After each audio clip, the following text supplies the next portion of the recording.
Hello, everybody. This is Joseph Pasek, and welcome to the Firedup Network. Welcome to the flagship show of the Firedup Network, Fired Up Live. We got a great show for you tonight. But as you know, tomorrow, the quarterfinals in the World Cup Qatar takes place, and we're blessed to have the coach of York University's men and ladies soccer team, Carmen Asako, each and every day give us a World Cup update. And Giancarlo Lino, we're going to start off with the World Cup update, the preview of the World Cup quarterfinals. Here's myself, Giancarlo Lino, and the coach, Carmen Asako. Hey everybody, this is Joseph Pasek, and welcome to the Fired Up Network. Welcome to the flagship show of the Fired Up Network, Fired Up Live, and it's the quarterfinals in Qatar beginning tomorrow. Yes, tomorrow morning, quarterfinals. I got the coach Carmen Asako, and you know it's big. It's the quarterfinals when I bring the one, the only, the sports Gita expert. He writes every day. I try to get him on. Oh, I'm busy writing. Where's your arm, Giancarlo? Where's your arm? How's your arm since you're writing all the time? Oh, it's great because I'm typing, so it's Typing, writing, same shit.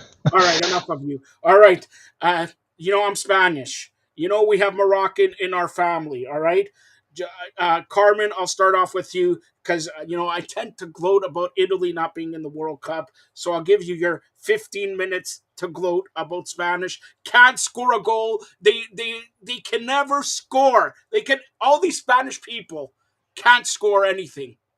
They can never score. Uh, well, I mean, we talked about this pregame that it's going to be difficult to break down that Moroccan group, and it's not like the Spanish have been, other than obviously the Costa Rica, have been clinical in breaking them down and have what they used to have in circa 2010. And we talked about the Morata factor, which never came to fruition. He didn't start the game. Obviously, he relied on the Daniel Olmo and Pedri to get the job done, and it wasn't it was exactly what we expected, um, and the Moroccans probably had two clear cut chances to win it in regulation, and it wasn't, and the last action in overtime, Saliba at the back post, he nicked one off the post, but there wasn't just not enough penetration, not enough threat from the long range shot. It was just not enough, and again, we talked about it. It wasn't surprising, and Morocco, good on them to get the penalties, and the Spanish were horrific in the penalty shootout, and they just didn't do enough to win. All right, Giancarlo, I know you're going to gloat because I throw it in there because you're Italian, you're the youngster. See, can't you be like Carmen? He takes it, I gloat. He doesn't give me any shots, but I know you're going to give me a shot faster than Phil Kessel eating a hot dog. Go ahead. yeah, Spain after that first win, it looked like All they were right, going to win enough the time World Cup, there. Enough seven time for giving goals, shots, and Giancarlo. they're already planning the World Cup parade, the route, the celebration, and just like last July in the Euro Cup, they can't win in the penalty shootout, so they're going home. Morocco's been a nice story, and I think it's just opening people's eyes here that Canada maybe they weren't as bad as some people made it out to be. Maybe it was just they had the group of death. Like Croatia, Morocco, they're both on now to the quarterfinal. They also had Belgium with one of the best midfielders in the world. So I think Canada can hold their heads up high a little bit higher now because they had a tough group now, and Croatia and Morocco's results are proving it. See, I was going to deport him back to Italy, but because he said something nice about Canada, you could stay since I'm the president of provinces of Canada. All right, enough. Friday, 10 a.m. Croatia, Brazil. I'll start off with Giancarlo in this one. Who do you call? Who do you like in this one? It's going to be really tough for Croatia to beat Brazil with the kind of depth they have in their attack and Thiago Silva back there, just what he's still able to do at his age on the back line and just being a leader that he is. I think this is where Brazil's going to move on to the next round. I don't see Croatia advancing. It'd be a nice story for Modric to get back and maybe make a run at another World Cup, back-to-back World Cups at this stage of his career. But I see Brazil winning fairly comfortably. All right, give me the score, and don't give me nothing. It's nil again. Anybody and Carmen, listen. If you don't say nil, all right, I'm gonna fine you every time you $1. You're in a fine. I need haircut, a new Christmas cut, and all that. So what's the score? I'm gonna go 3-1. I see Croatia getting a header somewhere near the end of the game, but I think it's gonna be a comfortable win for Brazil. All right, go ahead, Carm. I agree with Giancarlo. The Croatians have, got away with moments that they probably didn't deserve to get away with, and they have been masters at managing games. But this isn't, this isn't the misshooting Lukaku or even taking getting through in penalty kicks in the round of 16. I think the Brazilians are too clinical right now. Their tempo change in the final third is in the box is amazing. I think they're running on all cylinders, and what we talked about all the time is their main scorer is on fire. Like their number 9, Richarlison, is on fire right now. And although we've seen it in the past, with Croatia sputtering through all the way to the final, finding ways to win in PKs, I think that this Brazilian team is just too dangerous all over the field. Even without Jesus, they still have incredible depth to come off the bench. And needless to say, they're not and Neymar looked fit and healthy. So that's another weapon that will be a little bit better in the next game. So they're just going to have too much to break down. And do the Croatians have the ability to press the Brazilians higher up the field? Haven't shown that yet. So unless they get that, unless they kind of get them out of their comfort zone, getting into that final third, I think they could be in trouble. Because right now the Brazilians are just relentless and just ruthless in front of that net. All right, what's the score? I'm gonna say, I think a 2-0 or a 3-1 makes sense. I think it will be comfortable. I thought I would get $1. Even Carmen doesn't make mistakes. All right.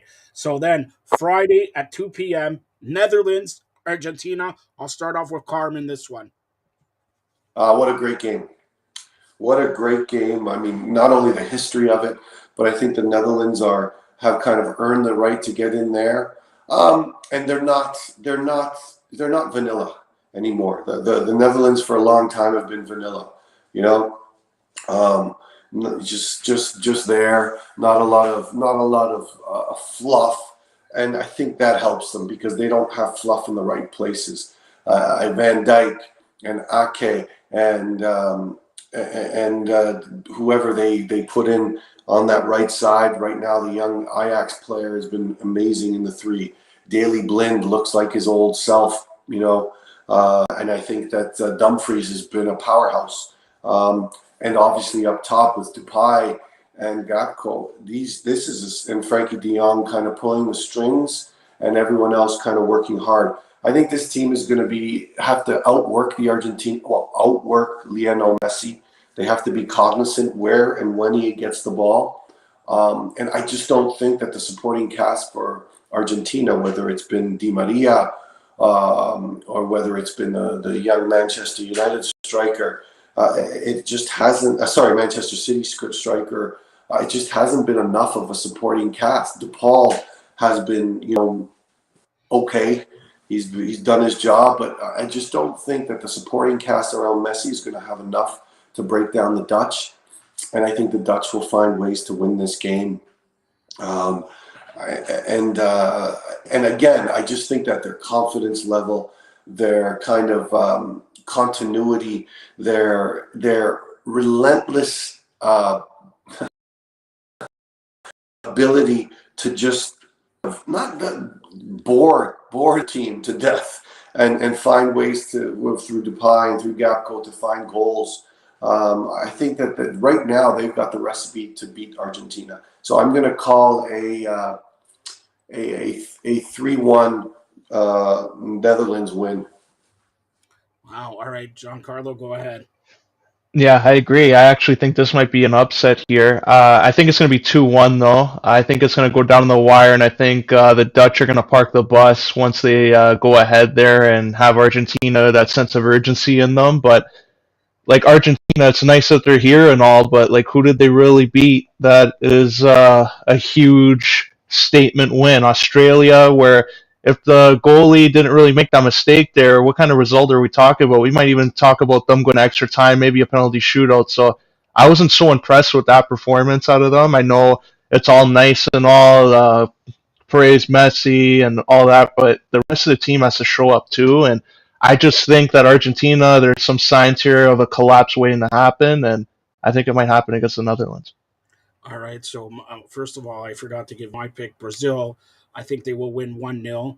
And doesn't matter who they play. We both want to see Brazil, Netherlands, or Brazil, Argentina.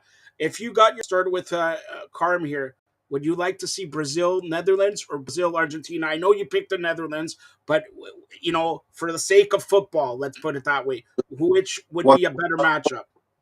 1000% Brazil Argentina. And I was ruining the fact that we couldn't get Brazil or Uruguay in the round of 16. Yeah. Crazy. But yes, I would love to see Brazil Argentina. All right, Giancarlo. Yeah, I'd like to see Brazil Argentina too. I think Neymar for one, that would be a big one for him, just because like his whole career, it's like that's always a narrative. Like he's in Messi's shadow, he's in Barcelona, then he goes to PSG, and then look who falls after. It's Messi. So I think it'd be a nice win for Neymar if he can get past Argentina and send Argentina home, and it'd be good for his career because a lot of time it seems like he gets. Passed up on in some of these opportunities, especially now that he plays with Mbappe and Messi. So I think he would need that win for his career. Well, you guys picked Netherlands. You guys are going to be wrong. Argentina is going to prevail in penalty kicks. Argentina will prevail in penalty kicks. We are going to see Brazil, Argentina in a semifinal. Put it that way. All right, Saturday, December 10th, 10 a.m. Portugal, not Portland, Carmen, not Portland, Portugal in Morocco. Go ahead, Giancarlo. Yeah, this one would be another upset. I would love to see if Morocco could pull it off and go to the final and have this amazing run that no one expected going into the predictions for the tournament, and they can play for a World Cup. But I think Portugal has a little bit more depth in their attack that I don't know if Morocco can handle it. I think everyone's making a big deal of Ronaldo not celebrating with his teammates, but everyone's forgetting like that scene. He's supposed to celebrate like he won the World Cup. Like he's been there before. He's been in elimination games. This is probably his last World Cup. So the difference between this one and him celebrating in the past ones is he had more World Cups ahead of him. So maybe at this one, end of his career, and I think to Hold quote on, hold Kobe on. Bryant, "Job's not finished. When the job Not finished, finished, that's when but you the job celebrate." for So him, you know shout why he was out celebrating? Carmen could tell me why. Okay, he was counting his $200 million from the Saudi. All right, he was counting on the sidelines his $200 million. So who's your pick? You're picking Portugal, right? Yeah, and I got Ronaldo scoring a big goal. Of course, he wasn't celebrating, but of course he's. Never mind. Go ahead, Carm. Well, I think the rotation. Let's see what the old Wiley manager does this time. I think his rotation, whether it was because of disciplinary reasons or any other reasons, I think it's going to happen again. I think we'll see Ronaldo starting, and then Giancarlo. I think he did celebrate with his teammates, especially the first two goals. Um, yeah, it's the narcissism is making me ill, and I'm sure it's making everyone else ill. But as far as his ability to have an impact on this game, I do agree that with Giancarlo, he will have an impact, but it's going to be tough to leave Ramos out. He was on fire, scored great goals. I don't know if they keep him in somewhere, but or he will also have his print on this game as well. But who knows when? But I do think Ronaldo will start. I think that Bruno Fernandes and Bernardo Silva and and Joao Felix, who for me has been underwhelming. Our Carvalho, William Carvalho, and that group has been very solid, very solid, and I think that the Portuguese will find a way to win this game. I think that they've they've rotated fantastically. I think that you'll see a lot of players that played in the first game come back into the mix and play this game as well. Pepe, at almost 40 years old or 40 years old, I think it would be a big ask for him to come in and play again. So I think they have a lot of depth, a lot of talent, and it's going to be interesting. I think the way he rotated the last game is going to be the reason they win the next game. And don't forget Zais, who's been a massive part of the Moroccan run right now, probably will be out because he looked like he couldn't even walk more. And there's going to be a lot of air. And it's just a different level of physical fitness and mental fitness that right now the Portuguese are just fresh. They're just ready to go. And I think that they're going to put their place in the semifinals. Probably a 2 or 3-0 win. 3-0. $1. He owes me $1. He said 3-0. nothing. 3-0. $3. Keep your dollar. 2, 3, Keep your 4, dollar. 5, 6. Come on. I need to go to Nino de Versa. 10, 11, 12. All right. So we're all calling Portland. Okay. We're all calling Portland, Portugal to win that. Okay. So Saturday, 2 p.m. And this is going to be a good matchup. Start off with Giancarlo. England and France. Go ahead. I wouldn't be too shocked if like England can manage to pull an upset off, but I think this is France's World Cup now to lose. Their depth, just how good they are, how I know they would love Pogba to be there, but Rabiot just stepped up and he's being effective. They would have loved to have Benzema there, but Giroud has stepped up and he's been effective, and he's passed like Henry, have all these stories going around their team. Everybody's on a beat, and I think everything's flowing for them. It seems to be playing like a club team in a Champions League atmosphere, just how they connect so well, and then they have Mbappe there, so they have too many weapons, and I just think that they're going to cruise through, and we might see a Euro 2016 rematch in the semifinal. All right. What's the score?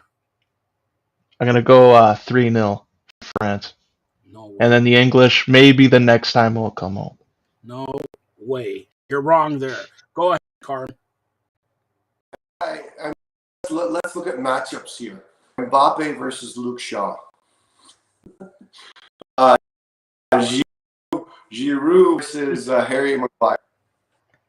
And on the other side, Rashford or Mount or Foden. Sorry, what am I talking about? If it's Coleman even, versus maybe Trippier, that it's going to be hard for them to contain them, but it's going to be. If the English lose this game, it's going to be Southgate obviously will be done, but it's going to be about the defeatist mentality that they are choosing to take versus France. But I don't see any other way them managing this game. So it just seems to me a too tough a task for the English, even in the midfield. I mean, that is where you're going to get a little bit of parity. Rabiot and Jude Bellingham has been fantastic for me. We talked about players of the tournament early on. I think that he's one of them. He's just at a different level right now, almost at an Mbappe level. And then you got Kane coming into his own, finding goals. Again, if it's matchup versus matchup, I think the English are going to struggle. I think the English have right now probably an upper hand in the middle of the field. Although Rabiot has been fantastic, Choukoudimi has been fantastic, but I just don't see how the English are going to out-defend or outplay the French. But this is a 50-50 game. I'm going to say 2-1 England, France, but it's a He just screwed 50-50. it up. France is going to England's going to win now. England's going to win. He just screwed it up. That's it. You don't go back on what you say. But anyways, by the way, Carmen, how's your teeth doing? Never mind. All right, he was at the dentist there. He complained and everything. Okay, so before we close it out, tomorrow, Friday, after the matches, we're going to be having a World Cup update Saturday as well. Then we'll set up for the semifinals. But before we close it out, there was some news. Carmen, you know these. In 2025, there's going to be a Canadian professional women's soccer league. Elaborate on that, Carmen, if you will. I mean, again, it's a disconnect that I don't want to venture into, that I honestly don't have enough information about, between CSB, Canadian Soccer Association, and everyone else in this country. We heard Julian. Some of us heard Julian de Guzman's rant on how the players and a lot of the community doesn't trust CSB, CSA, and the women's, basically away from someone who is very capable, Bree Carr Harris, who was put in charge as kind of the chief of putting a women's a viability plan for the women's professional league in Canada, was kind of pushed aside by the players. I mean, there was some communication pushed aside by the players, and Diana Matheson, who is a great individual, a great soldier for our country and for our cause in soccer, kind of, with Christine Sinclair and her group, kind of went on their own and tried to make things and started this pro league, right? Right now, there's a lot to be done for 2025, and a lot of investors to be found. The Calgary Foothills, which is a fantastic youth organization, have stepped up, and they have their relationship as well with the cavalry of the CPL. But they've stepped up, and they should be a very viable solution for the first team. And the Whitecaps, deep pockets, good for them. Obviously, this may be a political move with all that's happened in the Vancouver Whitecaps organization in the past, against women in soccer. But now I think this is them taking a stand and owning up and kind of trying to clean up their image. But it's for an amazing cause, and there's a lot of good backing with them. I just hope to God that Diane and Christine find the ability to work with Bria Carr-Harris, who's a fantastic individual, who just wants the best for the game, and will add so much if these two groups came together.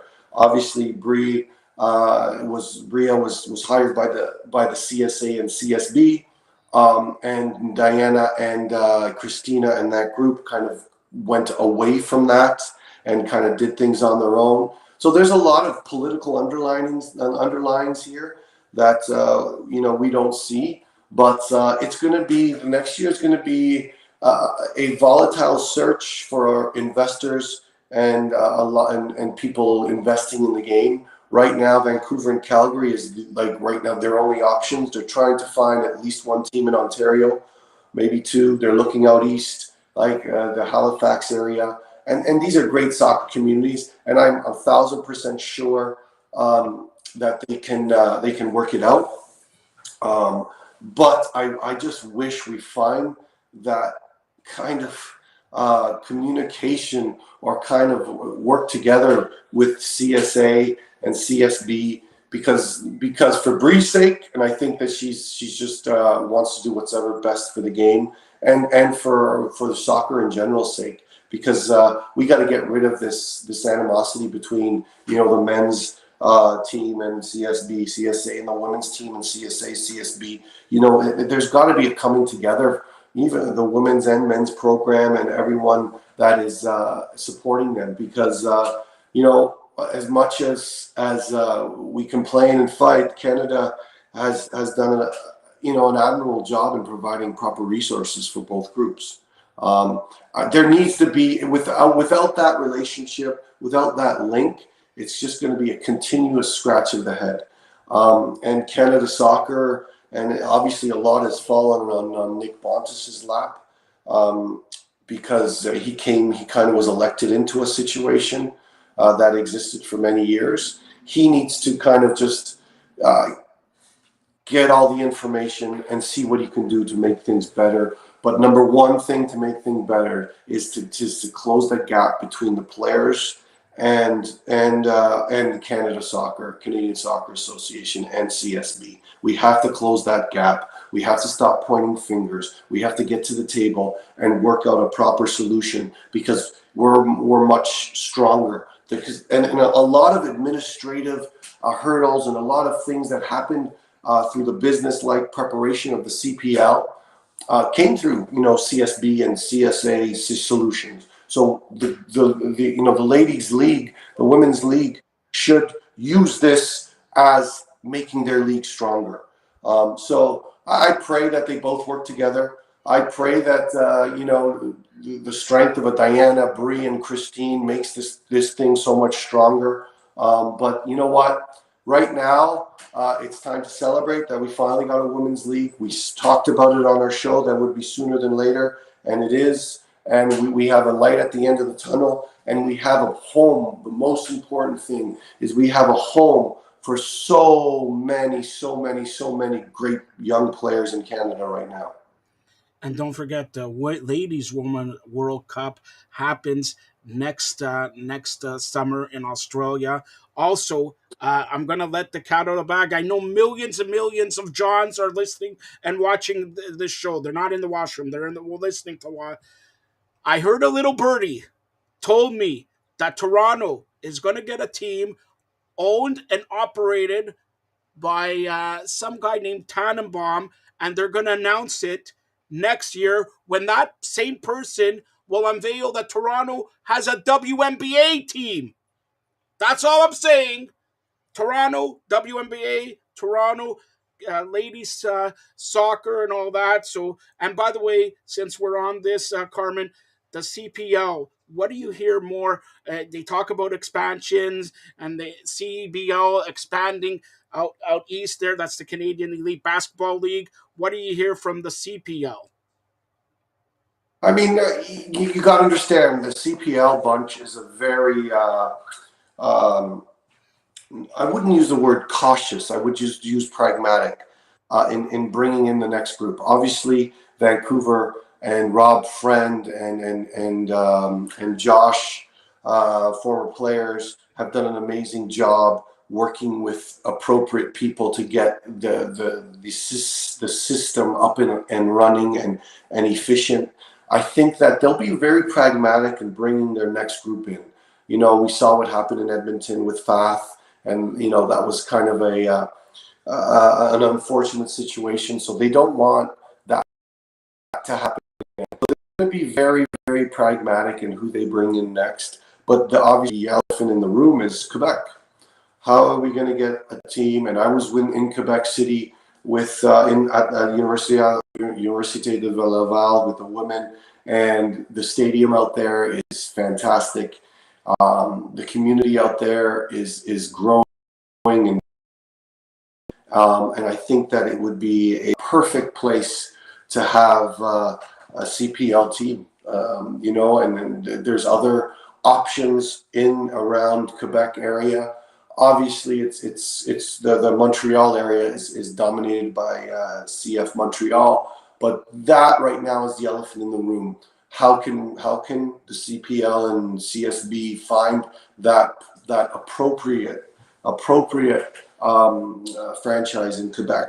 And there's other places. I mean, there's incredible. We all know that Khaled Kahan, the former CPL commissioner, has his rights in Winnipeg, in Windsor. I'm sorry, in Windsor. And there's some amazing people out there with some good soccer pedigree that can make that market very viable. I mean, I don't know if you guys know, but you see what happens in Detroit City with their USL team, and that's just a fantastic experience every time. They get over, they get almost six to 10,000 a game, and it's a great experience. That absolutely 100% could happen in Windsor. Um, Kitchener, and I know that Bob Young is close to that franchise as well, and I think that they're trying to put things in place for a new Kitchener franchise, which is a fantastic soccer community as well. And there's so many. The list goes on and on. Right now it's important to support the local game, the League Ones, League BC League One, Ontario League One, the PLSQ, those leagues that are that are going to be kind of the guinea pigs for the next levels for CPL. All right. So, and we touch on CF Montreal. Giancarlo has been stunned there. He hasn't said a word, but Montreal losing their coach to the Columbus Crew. Giancarlo, you want to add anything into it? Yeah, their coach losing a few players, probably more. So their whole management, at least they're getting a return on their investment.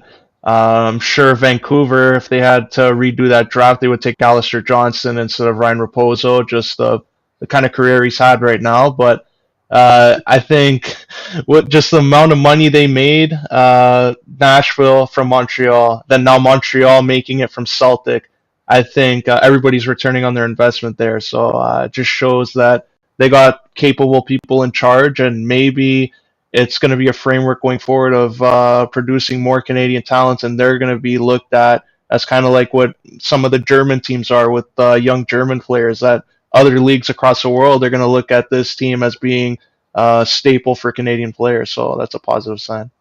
Carmen, anything you want to add there?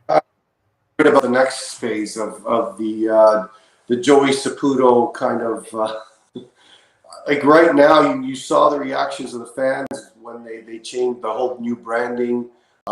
That's kind of going away right now. The whole idea of branding, he kind of has massaged some of the supporters groups and all that, and made some changes to appease them. But right now, I mean, you look at the best. They've lost Wanyama. They've lost Ali. They've lost Kone. They've lost Milanovic. They've lost some top players in that group. So, and they've made money out of the process. And I'm sure the Saputo family is happy for that.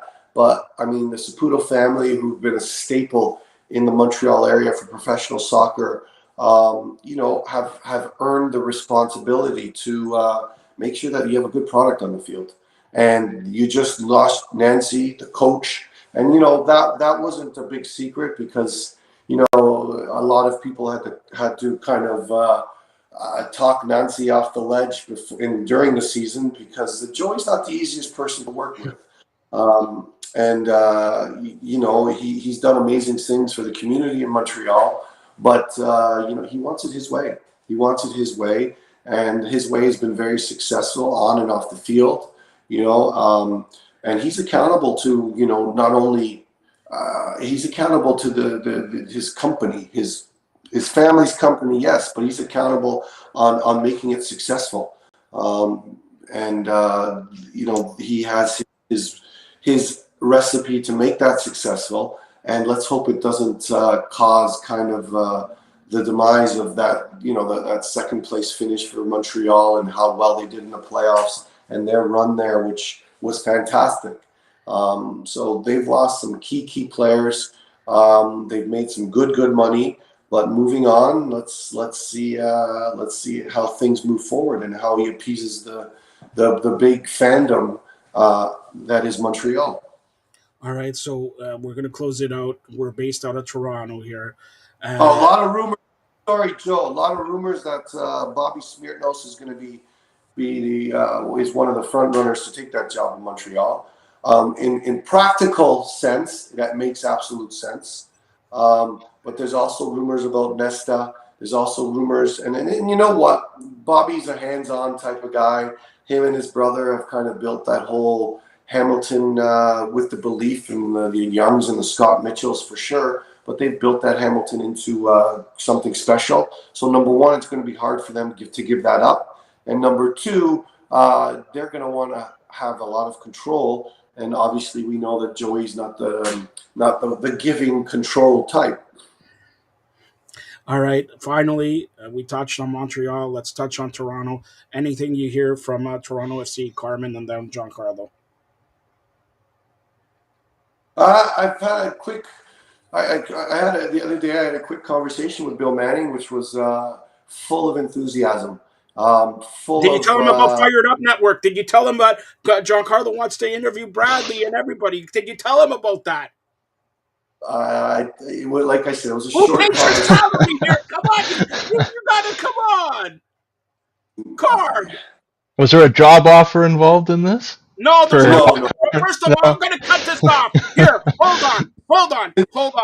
If there's I ever, it off because I went, and he's just full of enthusiasm, full of moves. Obviously, they've got a lot to do. They've got a lot of room to do it. So we'll see what happens. But honestly, you know, I know I go a little bit back with Bill and from my Milwaukee Rampage days when he was the GM at Minnesota Thunder. But I think that's you know everything was really really positive. So I'm expecting big things.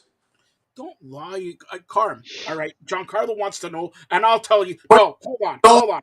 You you you know you asked him. before. Hold on, I'm telling you.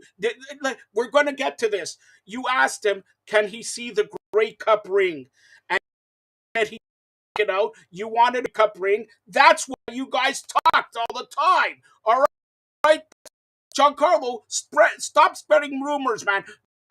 Stop it already. All right, Carmen, the Leafs play the Los Angeles Kings at the Scotiabank Arena. Your pick, Carmen Asako's pick of the day. Giancarlo, bet $5 on it. He owes me 10. Go ahead. Marner got his what Yes, he got his Mitch assist. Marner. And He's at another Mitch Marner and Matt Murray. 44 saves against Dallas. M&M's. Never tasted so good. yeah. I mean the Leafs are on fire right now. I mean it's crazy. They're fired up. Fired up, and yeah, I think they have what it takes to beat LA tonight. And it'll be interesting to see how the coach is going to deal with that blue line when everyone starts getting healthy again.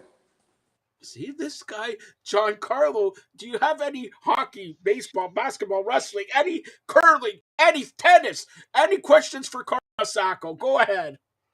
It's more of a comment.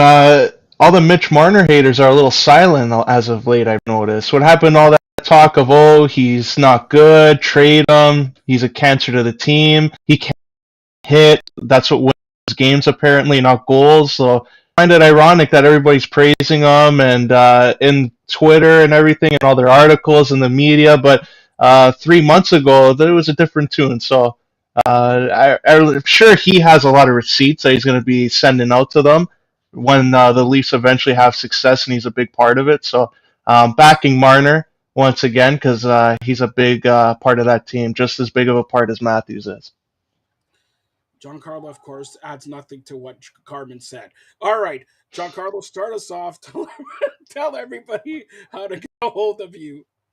Yeah, you can follow me on Twitter at John_411, Instagram at Giancarlo_Alino. Check out my articles on FiredupNetwork.ca and Sportskeeda.com. Check out my recent interview with Bellator interim bantamweight champ Rufian Stotts, who fights on Friday. And yeah, if you're in Toronto, check me out on Vibe 105, where in the coming weeks we have a couple more guests, so tune in there.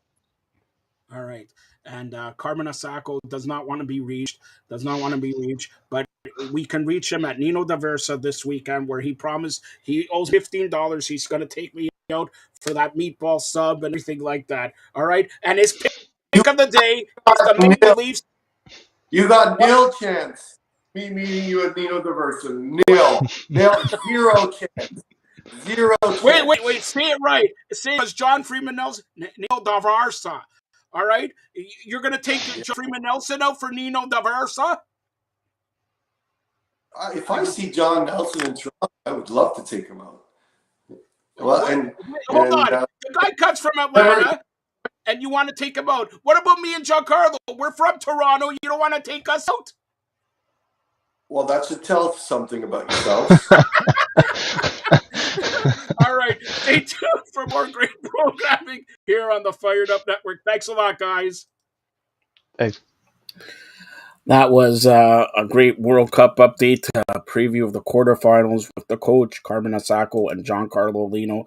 Giancarlo Lino will be back later on tonight as we talk wrestling, and we do a lot of talking about wrestling, previewing two pay-per-views, NXT Deadline and Ring of Honor Final Battle, as well as UFC 282 and Bellator 289 pay per views.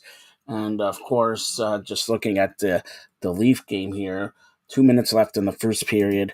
We are scoreless between the Toronto Maple Leafs and the Los Angeles Kings. Toronto Maple Leafs, Los Angeles Kings, scoreless here also. So, as mentioned, we got sports fluent Anthony K here.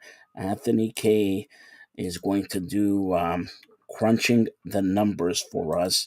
Anthony K, a big part of the Fired Up Network, and you can check him out on his own shows there. But crunching the numbers is going to come up right now.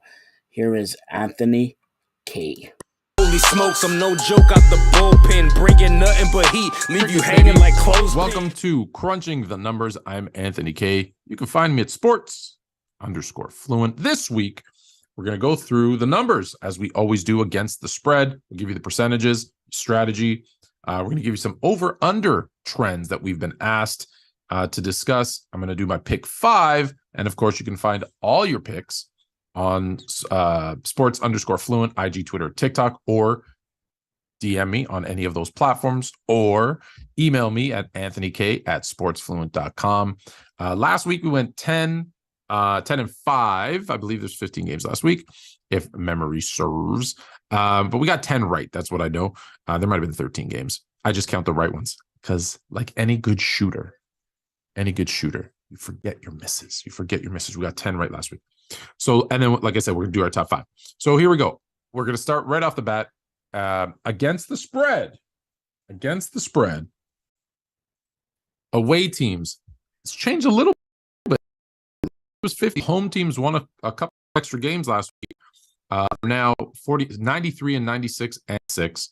This is against the spread, 49.2%, which means home teams are 50.8%.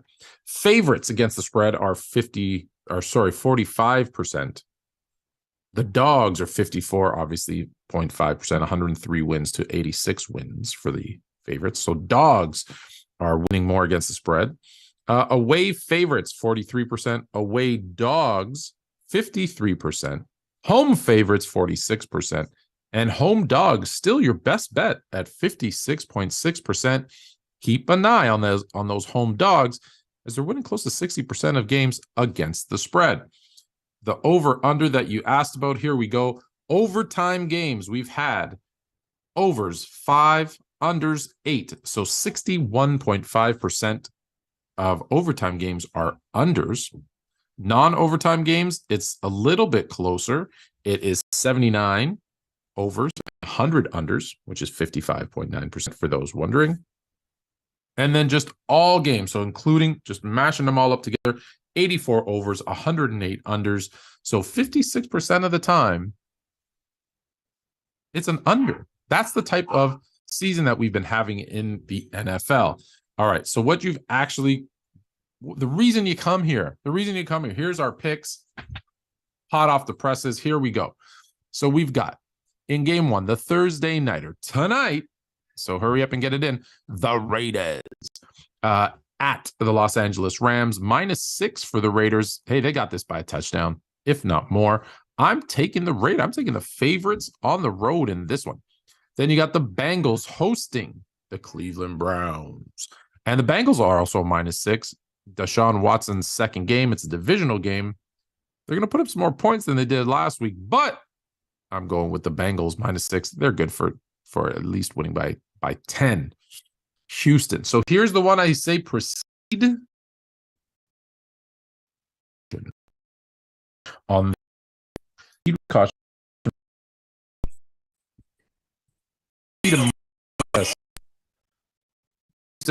Traveling to Dallas.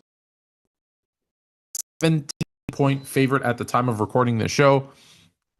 I just have this feeling Houston's going to be this interstate matchup. They're going to lose. They're going to lose. And there'll be a point in the game where they're down by 20-something points, I'm sure. I just have a feeling. So that's why I say proceed with caution. I have a feeling Houston keeps this one within 2 touchdowns. They still lose. I'm taking Houston in the 17 points. Kansas City traveling to Denver. We mentioned Denver. Horrible season. Russell Wilson, disappointing. Everything's disappointing in Mile High right now. 9.5-point favorites are Kansas City going into Denver. I'm taking Kansas City on the road and the 9.5 points. I know I'm nuts. The last one, the Monday Nighter. The New England Patriots travel in to Arizona as 1.5-point underdogs. And I'm taking the New England Patriots to win this game and cover the 1.5 points. I think they win by a field goal. New England Patriots over the Arizona Cardinals. Now you're more fluent. So if you want any more betting advice, check out Crunch every week. Network. I'm Anthony K, sports_fluent. Now you're more fluent. Holy smokes, I'm no joke out the bullpen, bringing nothing but heat, leave you hanging like clothespin. Well, thank you, Sports Fluent Anthony K. He'll be back after the following segment with the Fantasy Grill. Well, now I present Unstoppables. Derek Bowles, former basketball player, and he's been a big part of the Fired Up Network. This week, well, it's an very interesting guest he has on the show, and we're going to get to it right now. Here's Dick Bowles with Rick Grunden. Hi, I hope everybody's having a great day. I'm excited to have a really phenomenal person, a phenomenal guest on the show today, Unstoppables.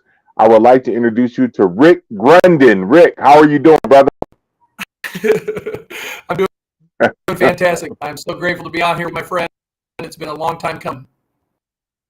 Yeah, absolutely. And, I always love when we get a chance to connect. We've done a lot of good things together, been all over the world together, LA, you name it. We've done a lot of phenomenal things. But I really would like you to, this show is really about financial resources, right? Financial support, financial help.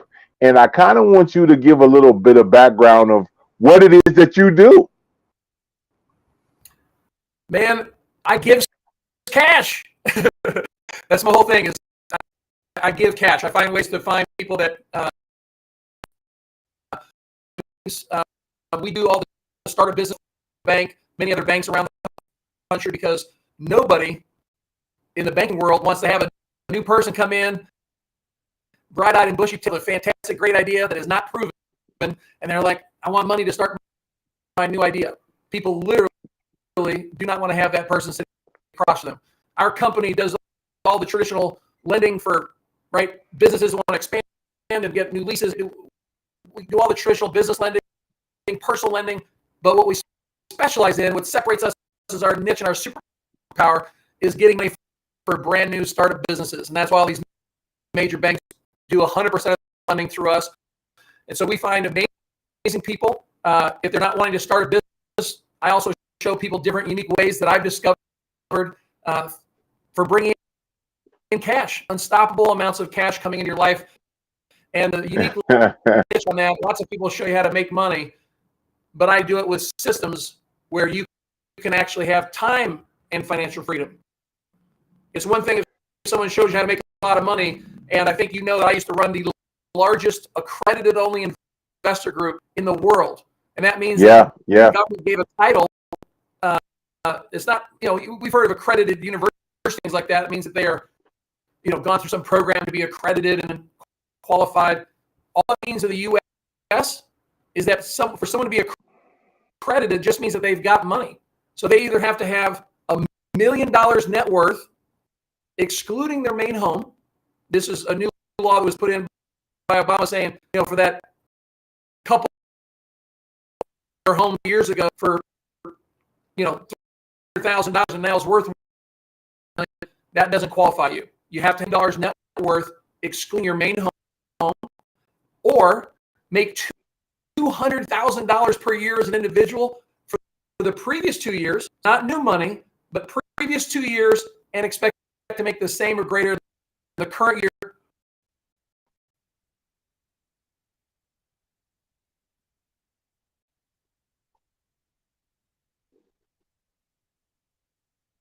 So a couple of things, one,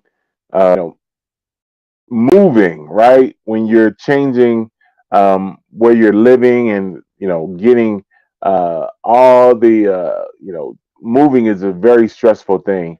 I think that is super important. So I'm trying to figure out how did he make a transition from Maui and now he's in Mexico, and he's doing the exact same thing with the his cash flow business that he's been able to design and develop. And I think that in itself really speaks to his expertise and what he does. And we're living in a time right now where a lot of people, unfortunately, resources is a very big deal, having access to resources. And so I just think we need to be thinking, how can we really, especially with everything that we faced already with the pandemic, with people passing away that have been untimely, with deaths happening across the world. I just think we really need to be thinking about how can we, more than anything, leverage our time, do the stuff that's important to us, which is probably family, people that we love, people that we're connected to, and then, have resources to continue to move forward. And I think all those things become very, very important. Become very important. All right, Rick, are you back? I'm back, buddy. I was saying Mexico. I was saying Maui in Mexico. Yeah, I heard you say last time we talked that you were in Maui. Now I'm here in Playa del Carmen, Mexico, but I didn't hear the actual question. I just want you to talk a little bit about that transition and how resources helped you. How did you make that jump? Yeah, the great news about having money, time and financial freedom are the two most important things to me, besides obviously health is the number one thing. The reason I can live anywhere I want in the world. I had a house designed and built in Thailand, living on Maui, before that Oahu, the Costa del Sol along the southern part of Spain, literally swimming in the warm water in the morning, skiing 90 minutes later. It's like being able to choose the most amazing places in the world to live. And I lived in Playa del Carmen before the pandemic happened, and they started closing the beach and the border, and I left, but I'm grateful to be back. And the whole point is that I want to get up and love myself. My health is the most important thing to me. I want to help people, but I also want to love myself first. And the first thing I want to do in the morning is go for a 90-minute to a 2-hour-long swim. I want to stretch. I want to meditate in the ocean. That's my time with God. I'm with God all the time, but out in the water for some reason, no phones, no distraction, no car noise, just floating, swimming, doing my thing. I get all these amazing downloads all the time. And when I get done with that, have breakfast, do some stretching, meditation, it's literally been 2 to 3 hours of time for me. And then most of my contacts start on Pacific time. So that's why I moved back here to be on Eastern Standard Time, so I can get that 2 to 3 hours of workout in and not feel like I've missed the entire day. And I can serve a full 8-hour schedule if I want to, only if I want to. So that's the big thing about being able to go be anywhere, do anything, and I choose to be here. Well, and that's powerful. And I want to add to what you're saying because, as you know, health is very important. You already know a little bit about my health journeys, which is why we haven't had a chance to stay connected. But I just want you to really, kind of break down just forms, steps so that people can understand how to get engaged with what you're doing. How do people get engaged? Well, the biggest thing that people do is whether they already have money. Many people come to me that already have money. We're not talking about big money. We're talking about, right, $500 to $10,500. It's not like this go buy a house money or go buy a new car money. It's like used car money at best. And a lot of times we can provide the money at 0% interest for them. So the first step I have people do is, well, I want them first to go through our 7-step presentation program, where I don't know if you've ever had to go to a timeshare presentation. My family had a timeshare when we were kids, and we loved it. We used it. We loved it. But it's got a negative industry thing where timeshare presentation. I think your time is super valuable. Everybody's time is the most valuable asset we have. And how I found that out was when I was in a near death situation myself. Told me, we've already scheduled you for a double leg amputation. You've already lost your legs. We're just trying to save your life. And I looked around the room to find out who the hell they were talking to. And they're like, I'm talking to you. And I was just sitting there like, I feel totally healthy. But I didn't even tell my mom. I didn't tell my own son. I didn't tell the love of my life that was, just a few minutes away from me. I didn't want them to be worried and scared. But I'll tell you what, it was a moment of finding out what the most valuable asset in my life was time. All of a sudden, it's like they're acting like my time was going to be shut down. I'm young and healthy and vibrant and alive. And so time is the most important thing to me, and you cannot buy it. So when I ask somebody to go, even if it's for their own benefit, right, and I ask somebody to go spend some time, it might be an hour. Now, we go use an hour to go watch a TV show all the time or go watch a 2-hour movie all the time. That's entertainment. I'm not talking about entertaining you. I'm talking about wanting someone to spend an hour with me, not with me, but my system online, so I can be out playing and swimming and doing the things I want to do. We've got a system that's been created over 20 years of success that walks people through a step-by-step process. And at the end of it, either they know they want to participate with us or they don't. It doesn't cost anything except time. And I want to reward the people on your podcast and any of your friends for their time, just like in the timeshare industry. When my family went to get a timeshare, we were poor. We didn't have money. My mom insisted that we all go, and even had my dad had to go. It was a requirement. Got to have the husband and wife there, because we just had to sit through the presentation and we got a vacation, right? They can afford to give away these amazing vacations because, right, they're going to have some people come through the presentation that weren't expecting to participate, and they end up buying a timeshare. We're not offering timeshares here, but the same principles applied. All you have to do is come through and take your time, invest an hour, middle of the night, end of the day. It can be 24 hours a day. It doesn't matter when, but if you invest that hour, we are literally going to be giving you an amazing choice of vacations. 125 locations around the world, including Australia and Thailand and Hawaii, where I just came from, all over the United States. Easy to drive to nearby, possibly a plane trip if you have to do that. But the point is, you don't have to buy anything or participate with us. It's literally just an exchange for your time. So that's what we're going to be doing for all your wonderful guests, and anyone that they want to forward this information on to will get the same thing. They don't have to be listening live on the podcast or getting it repeated. They can share it with their friends, and they can also get an amazing vacation themselves just by going through the system. Now, Rick, first and foremost, obviously, it's a powerful, concept, powerful idea that you have, and in getting people engaged and not taking much of their time to just really see if it's an opportunity for them to generate some cash flow, right? And that's fair. But I really want you to take a little bit of time, because as of late, I want to make sure I communicate this. I've been meditating more than anything, and it has been powerful for me. And very, I like to talk about God in my meditation, because I do believe that there's a force bigger than all of us that has his hand on everything. And so I feel like it's God giving me insight, inspiration, ideas, and next steps, and that's why I wanted to have you on the show. But I really want you to talk about your meditation and some of the ideas and inspiration that you got from just meditating.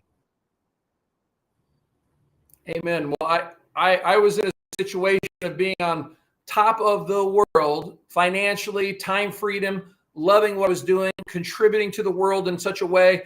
I didn't know anybody that I knew that had a better life than me. I'm sure there's always somebody, but as far as I was concerned, I was just checked off on all the boxes, had a beautiful son, beautiful life, wonderful parents, all that kind of stuff.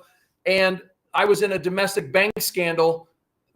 Domestic meaning America, not some, offshore craziness or something like that, where the owners of the bank stole everyone's money.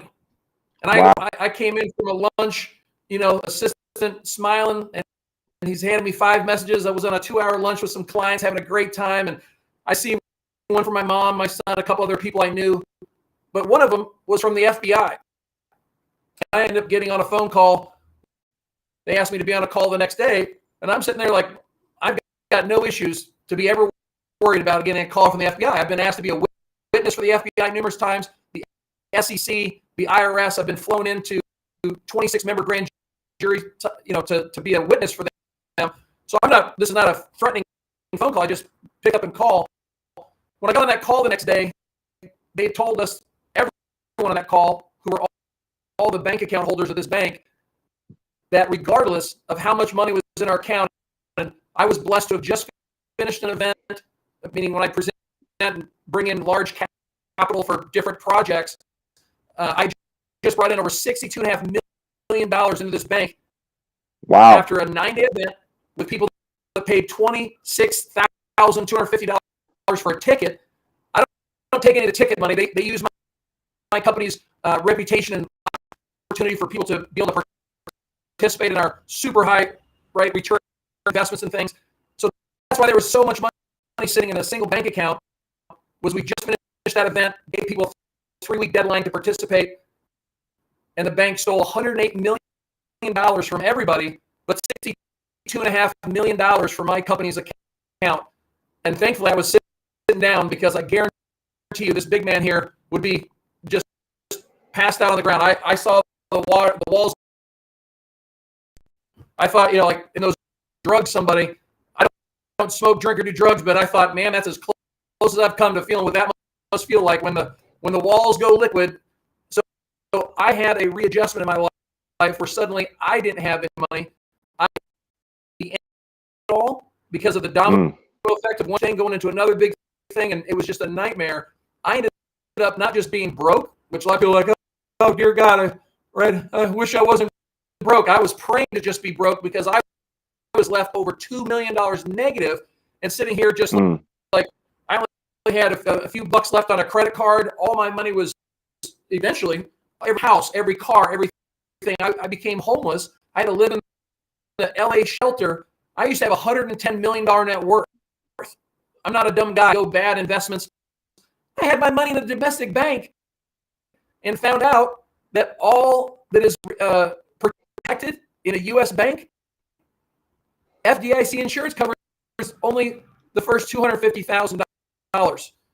And when I got that check, which that seems like a lot, but when you just lost $62.5 million, it was nothing.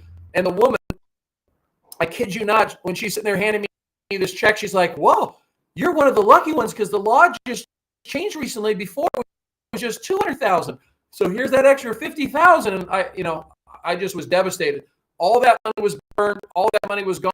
I was negative $2 million. And I was praying, I knew this wasn't some, what do they call it when someone has their life readjusted because they've been a bad actor in the world. I never lost my faith in God. I never questioned. Obviously, I knew I wasn't doing anything wrong. So I wasn't like, what happened to me? You must be blessing these people and all these things. Long story short, I was praying about something that I could do. So another thing that happened there to compound the problem was that I also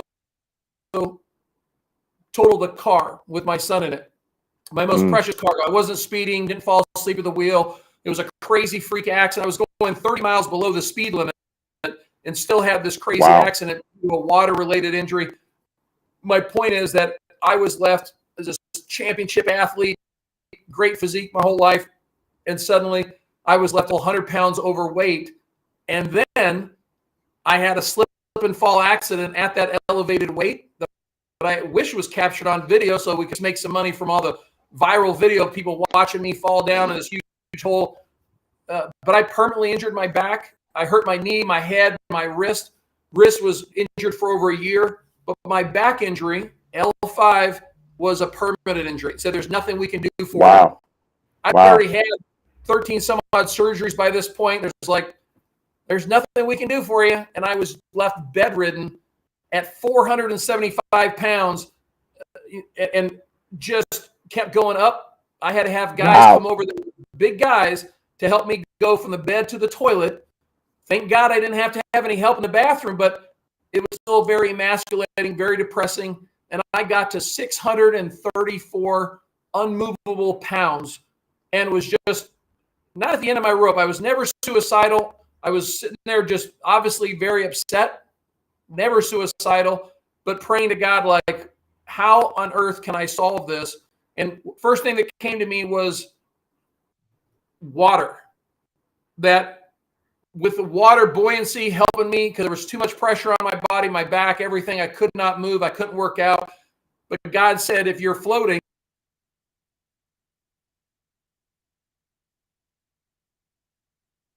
and I got into an infrared sauna. Can you hear me, Derek? Yeah, I can hear you. I can hear you. Okay. So I got into an infrared sauna. I was able to lose enough weight to where I could get into the water and start exercising in the water. And that's when I eventually sat here having a vision to, have you ever seen the Marvel movies with Thor and all these, Captain America and Thor and everybody? Yeah. Uh-huh. It was my dream to say, obviously I have to find a way to make new money. I had everything taken away from me. I wanted to make new money, but I said, wouldn't it be great as long as I'm a favorite son of God and asking, if you're a favorite son of God, Rick, you can ask for anything. And I said, what I'd really like is to make millions of dollars, like going to the gym. I want to get paid to be going to the gym and get my body back to just optimal health. So I need time and financial freedom. I'm thinking Thor gets paid millions of dollars to build up his body to look like Thor in the gym. And I was like, well, I don't want to be an actor, but that's where the prayer started, was asking for time freedom and financial freedom so that I could get my health back and live on this earth a little longer, because nobody was going to be surprised if a 634-pound, 6'5" man did not wake up in the morning. They'd be surprised and say, gosh, but no one's going to be like, oh, I wonder what happened. Like, his heart gave out. He can't pump that much blood to that big of a body. Like, no surprise. So I knew I had very limited time. I was praying for an answer, and I had that answer given to me, was leveraging people that were way smarter than me. I didn't have to use my genius. There was people that had created something called a funnel, right? A step-by-step process to guide someone through a series of information that at the end of it, they could make a decision to participate or not.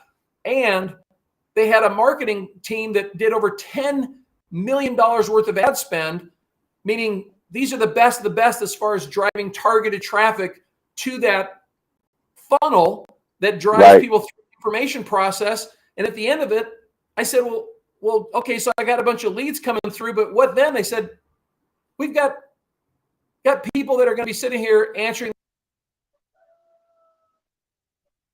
The story was that I ended up moving to Oahu after getting the money together. I leveraged the only thing I had left was a giant wood carving from Thailand, and I was able to leverage that in order to get funding so I could participate in this activity that I wanted to participate in. That was, I didn't qualify for any loans. I didn't qualify for any of this stuff. And so that was a huge passion for what I did in the future, creating a company that would help people in startup situations, because no one would give me money for a startup business they would only give me money for an existing business that could show cash flow coming in already and everything else. And I was like, well, I'm not there. I'm starting something, but no one would believe in me. So I got the loan from this business. I moved to Oahu. My son and I both rented a room together. So thankfully it was a master suite and could put 2 queen beds in there. But imagine living in Oahu in a private gated beach community for $700 a month for both of us, plus $50, $75 for electricity because we were sharing with 4 other rooms. And we lived very modestly, but that allowed us to put most of our money back into marketing, and that compounding of my whole background came from being a math genius, and yet the most obvious thing that was right in front of my face, and this came from meditation. I was floating in the water. I swam, did my high intensity training, and now I was resting, floating, praying, and just letting the waves and the energy float around me. And I had bills to pay and people to pay back. So I was expecting to take, I had $3,000 that I put into advertising with these marketing gurus and their system that works while I'm swimming and doing other things. And I said, oh, I'm going to, they said I could probably make 3 times my money as an estimate, rule of thumb based on past performance. I was like, 3 times in a year? And they said, no, in a month. And I was like, oh my God, I said, if I put in $3,000 and made back a total of $9,000, I said, I could pay my total cost with food and everything was a little over $1,200 for phones and food, $700 for rent, $50, $75 for and then food and stuff for my son and I. It was like $1,200. And so I was saying, okay, I'll put back $3,000 again into the future, but I'll take out the $6,000 and I'll pay my $1,200 of bills. And then I got other people to pay. I'll start paying back those people, right? Even if it's only $500 to this person and $1,000 to this person and $200 to this person, I'll start paying down my debts. And that was one of the things I got from a download was they don't care about starting now versus starting in 6 months. They know you're trying. They know you're getting your life back together. And God said, literally, roll it back in and let that money compound on itself. Derek, pulling out my own calculator, and anyone listening to this, I want you to pull out your calculator also, because even though we could all do multiples of 3 of math in our head, I want you to use a calculator, because what I did and showed my son so he would be on board, I'm not going to do the subtraction out of the $1,200 each month. It takes too much time. The point is, very simply, I took $3,000, I multiplied it by 3. That gave me the first month $9,000. But here was the big challenge. And having faith was putting it all back in again, taking out my little bit for on, but having faith to put it all back in again, trusting in the multimillionaires that designed this and the multimillionaires that were buying the ads, the traffic with that money, was having the faith to put it back in and like, oh, I don't want to lose this, but having faith, and that's what did it for me. So if you take your calculator, type in $3,000. It doesn't have to start with 3. That's what I did. And so I'm just using that as the number. Start with $3,000 times 3. And before you hit the enter sign, we already know it equals 9. There's not a person listening right now that doesn't know that 3,000 times 3 equals $9,000. That's not the question here. But just for fun, say in month 1, it grew to, and then say the number, hit equal sign and say the number. It grew to $9,000. And then say, without typing anything extra, just have to hit the equal sign usually. Just say, and in month 2, it grew to, and hit the equal sign, and now turns into 27,000. And then say in month 3, it turned into, and hit the equal sign, 81,000. In month 4, hit the equal sign, it's 243,000. In month 5, hit the equal sign, it's 729,000. And in month 6, which I can't even tell you how fast month 6 came around, it was over $2 million. And I sat here, so I was making more than 3x, because if you do that math and take out the $1,200, it would only equal like 1.89. I say only, tongue in cheek. still a lot of money, but not quite 2.187 million or whatever. So I actually had $2.89 million, almost 2.2 in 6 months, starting with $3,000. And I was taking out that $1,200 a month. And that was life-changing for me. So I could now start having a cash flow where I was putting in 100,000, getting back 3, and just keep churning that over every single month while I was taking that other money and paying people back. And that was so much freedom to get out of that debt. No, and at first that's a very powerful story, and I'm excited that you talked a little bit about the meditation and where your inspiration came from, and how you were able to take the 3 and generate revenue really that changed your life moving forward. I want to ask you really simple because I think it's super important. Maybe you can provide steps, really like what's the website, what's the information, how do you get involved? Can you give us a little bit of background so those who are listening, and you know how I am, you can already look in my eyes, I'm living this life of unstoppable, and don't be fooled. Me and Rick are going to do a whole bunch of stuff together. But right now, I just want to provide this as a resource to those of you who are tuning in and listening. So, Rick, I don't have the expertise, but I'll give it to you to kind of be a teacher and maybe provide some information. Awesome. Well, the first step that somebody would want to do just to find out if they have interest in the kind of things that I'm talking about of having time and financial freedom is you're going to want to go to gettimeandfinancialfreedom.com. There's a little intro video, and then it asks you for your information just so we can follow up with you if you have any questions or whatnot. But just by entering your information, it's going to take you to that 7-step process that I'm talking about. That 7-step process is about an hour. And only for going through and setting up that time, you're going to have that opportunity to get a choice of a vacation. Just for putting in the time. Whether you decide to participate with me and go through this process that's allowed me to have this ultimate time and financial freedom that I've helped countless people I don't even know. Meaning that the marketing to people, I'm not having to talk to my friends and family. I'm not having to talk to people I know. I can, obviously, and I have, but I don't have to do that at all. I could literally be a deaf mute, put my little money into marketing, let the system go out and find people that are interested, that have raised their hands, that I'm interested in time and financial freedom.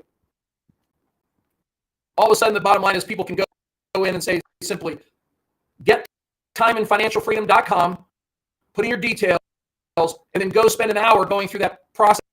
Take notes. Whether you're interested or not, you're going to have an opportunity to write back to us.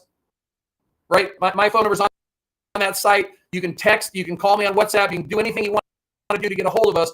We'll make sure you get that choice of a vacation, whether you decide to participate or not. If you decide to participate, we're going to be giving you, as a sponsor for my company, givescash.com, we're going to be giving you the first $500 towards any of those participation levels, because when you come through the system, you get to decide how much you want to see from the world, right? First, you must give before you receive. First, you must give, and then when the system goes and finds people who want to give to you, the first person, you've got to give to somebody else. So step one is you got to give first. Second thing is you've got to give up the first person that tries to give you something. And you say, no, give it to somebody else, please. And the computer system does all this. You don't have to talk to somebody. It does it for you. But after that, you're open to receive gifts from people all over the world, and they're all tax-free gifts. So there's participation levels as little as $500, $1,500, $3,500, $6,500, and $10,500, of which you can get those in whole gifts or partial gifts. The point is, you can start at the $500 level and keep adding and building your way up as you bring in money from people from all over the world. What I'm offering to everyone listening to this is very simply this. If you decide after going through those 7 steps, you're already going to get a vacation from us. But givescash.com is where I tell you to go to apply for funding, So you can buy in at whatever level you want to pay for as that first opportunity. It's not a business, so it's not startup business funding, but my company can give you 0% interest to give that money if you don't have it to start out with. So you can apply at givescash.com. It doesn't hurt your credit. They'll walk you through very gingerly, see if they can help you. If they can't, still reach out to me because I've got lots of other methods to be able to help you if they can't, right? But here's the promise. 2 things. Just for spending the time, I'm going to give you a choice of 125 locations for a vacation. That's step 1, just for exchange of time. If you decide you want to participate, saying, this sounds amazing, I'm going to give you your first $500. Meaning, normally, what was step 1? Step 1, you have to give first. So to activate everything, you would have to give one of those things, 500 up to 10,500. And what I'm saying is, instead of giving me 500, I'm going to check you off as if you did hand me that 500. So whether you're starting at 500 or all the way up to the 10,500, you would be subtracting out $500 of that gift that you would have to normally be giving to us first, because we're going to check you off as our gift to you. And it's the same thing as giving you $500. So those are my 2 steps. 1, go to gettimeandfinancialfreedom.com and go through the 7-step process just to find out if you have an interest at all. Get that free vacation. Second step, go to givescash.com. That's GIVES cash.com. So givescash.com. Again, it does not hurt your credit. Do not prejudge yourself and say, oh, I would never qualify, because the reason why Wells Fargo Bank and lots of other the biggest banks in the world go to us for startup business capital is that we've got ways that nobody else has.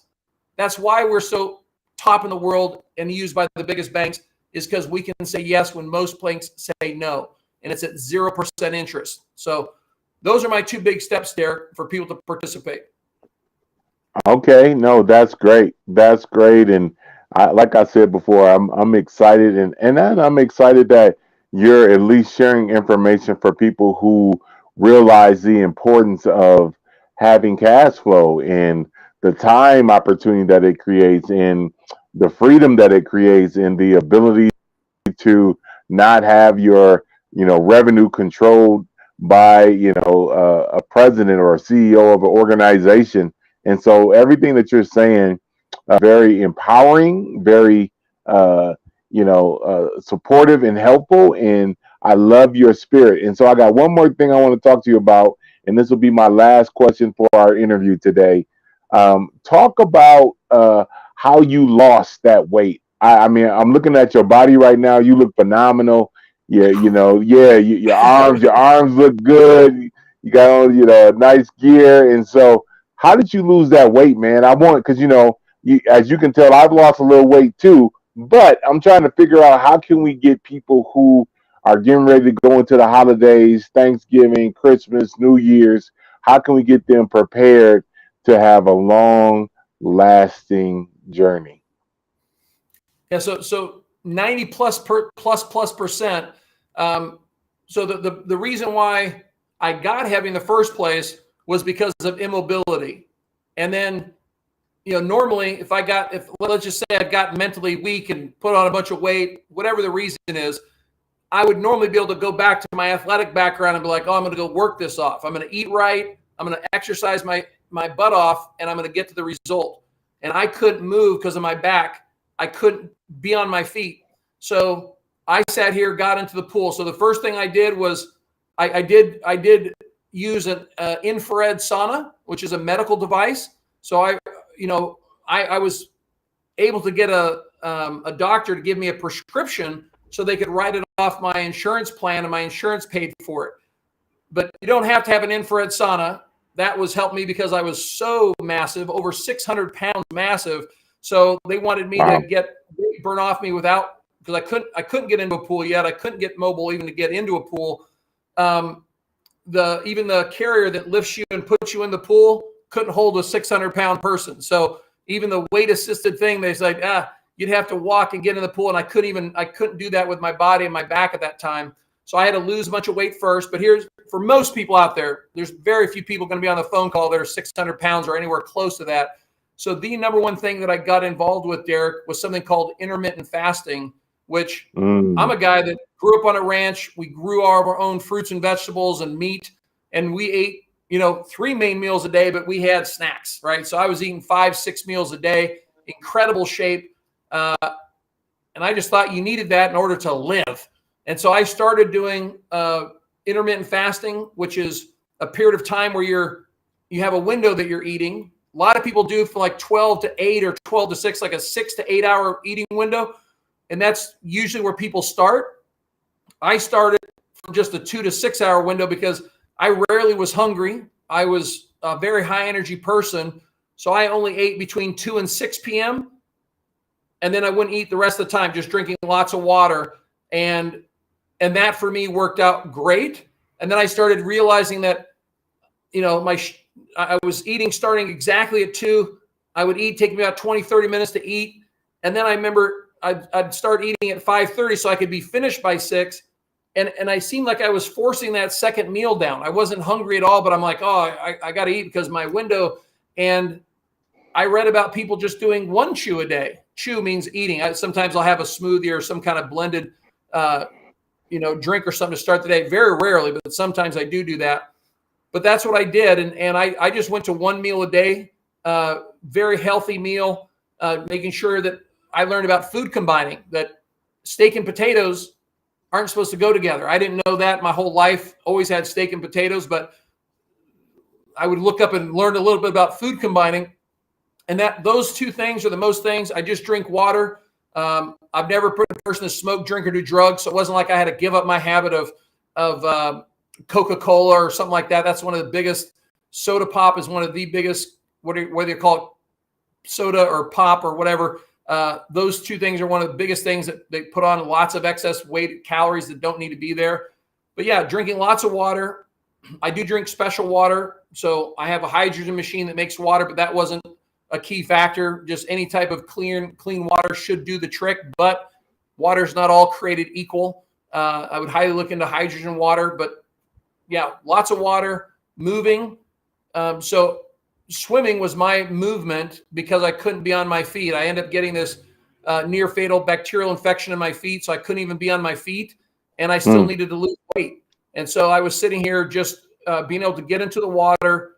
That was my big love language, was getting in the water.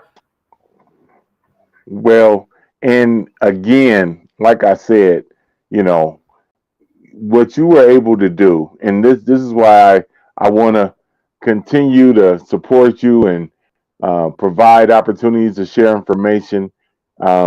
Your mental toughness and your mental health and your ability to have X amount of millions of dollars stolen from you, get up to 600 pounds, and now not only lose the weight, but now become another millionaire again, speaks to your mindset and how mentally strong you are. And that's part of being unstoppable, because at the end of the day, that's really what we're doing right now. We're trying to highlight people who have overcome things that would have broken other people, would have destroyed them, would have just made them curl up into the fetal position and call it a day.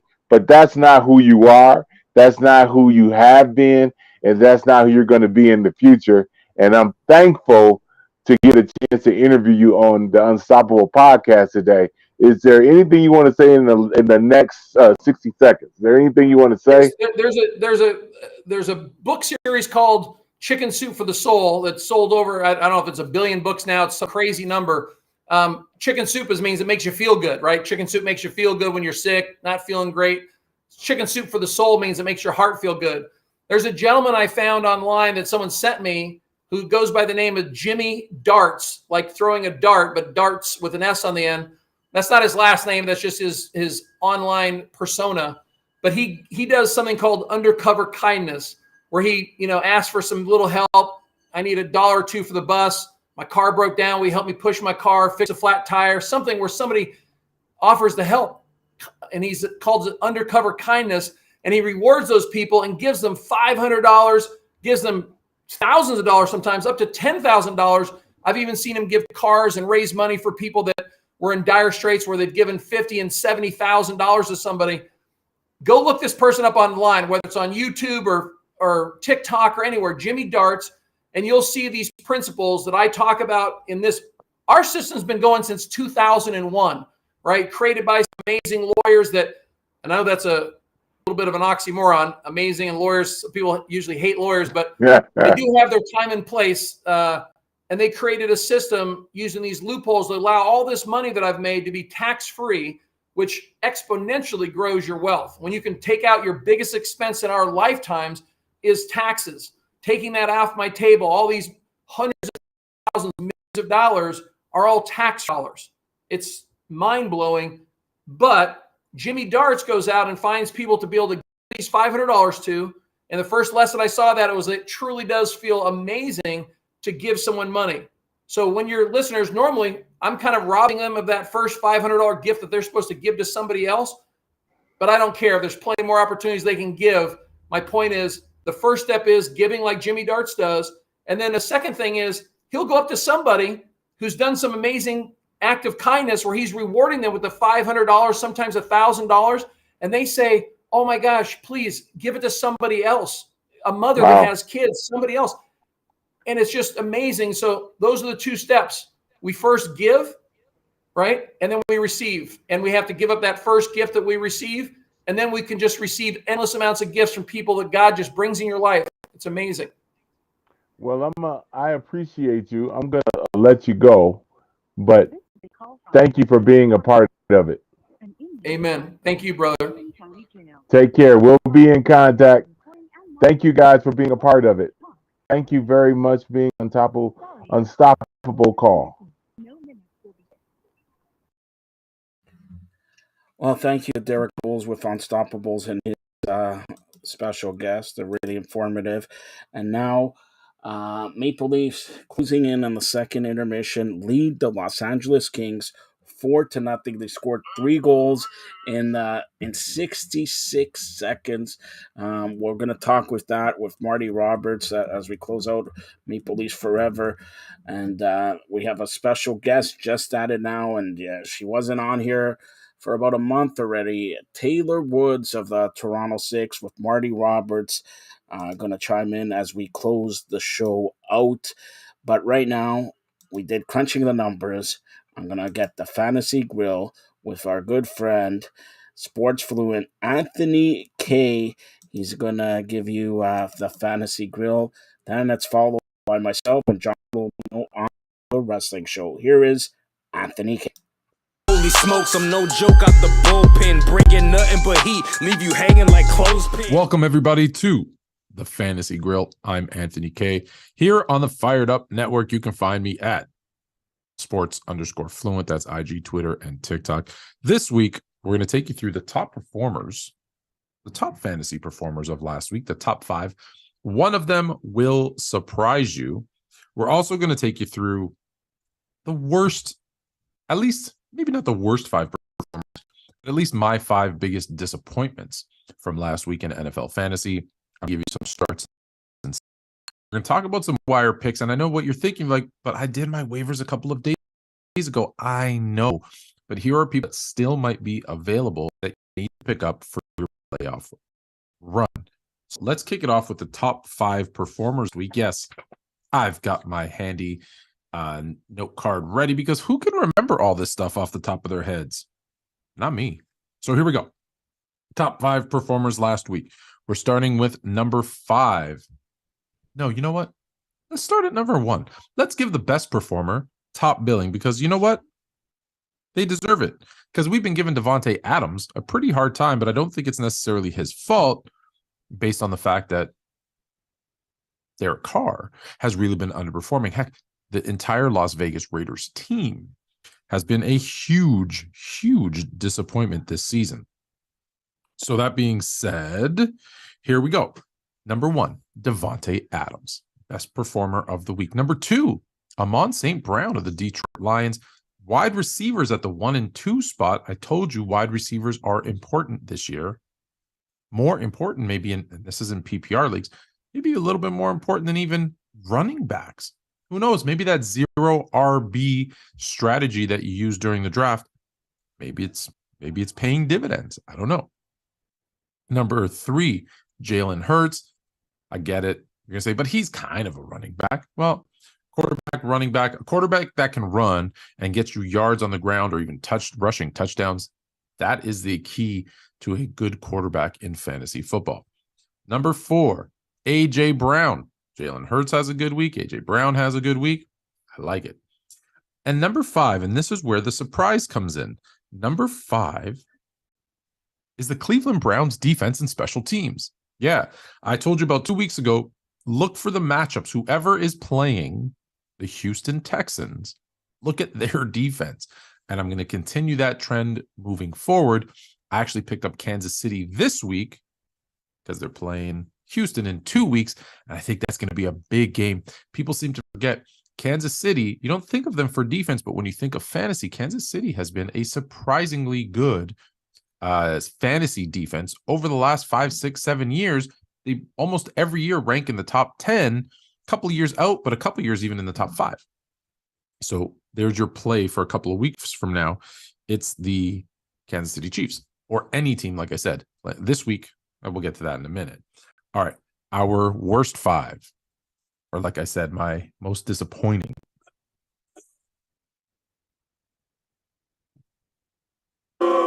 Yeah, you can boo him. Why not? So let me start with honorable mention. Alvin Kamara.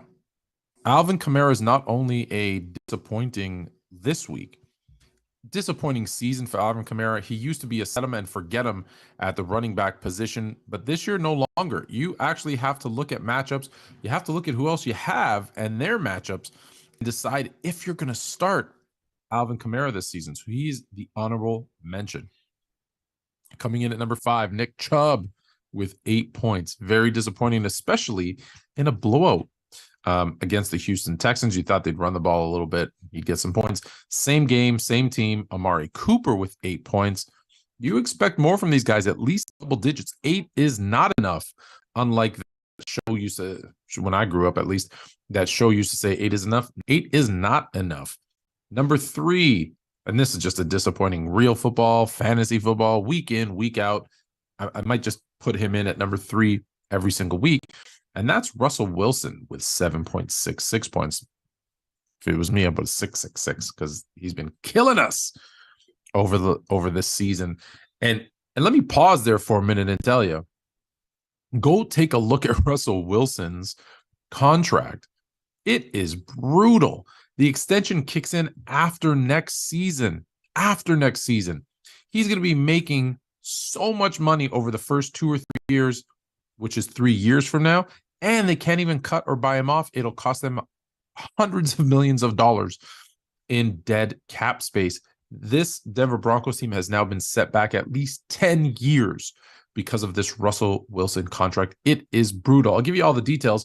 Come to my TikTok page at sports_fluent. I'm going to go through the entire Denver Bronco, at least Russell Wilson, horrible contract that you're in. Number 2, Travis Kelce, 7.6 points out of my tight end 1.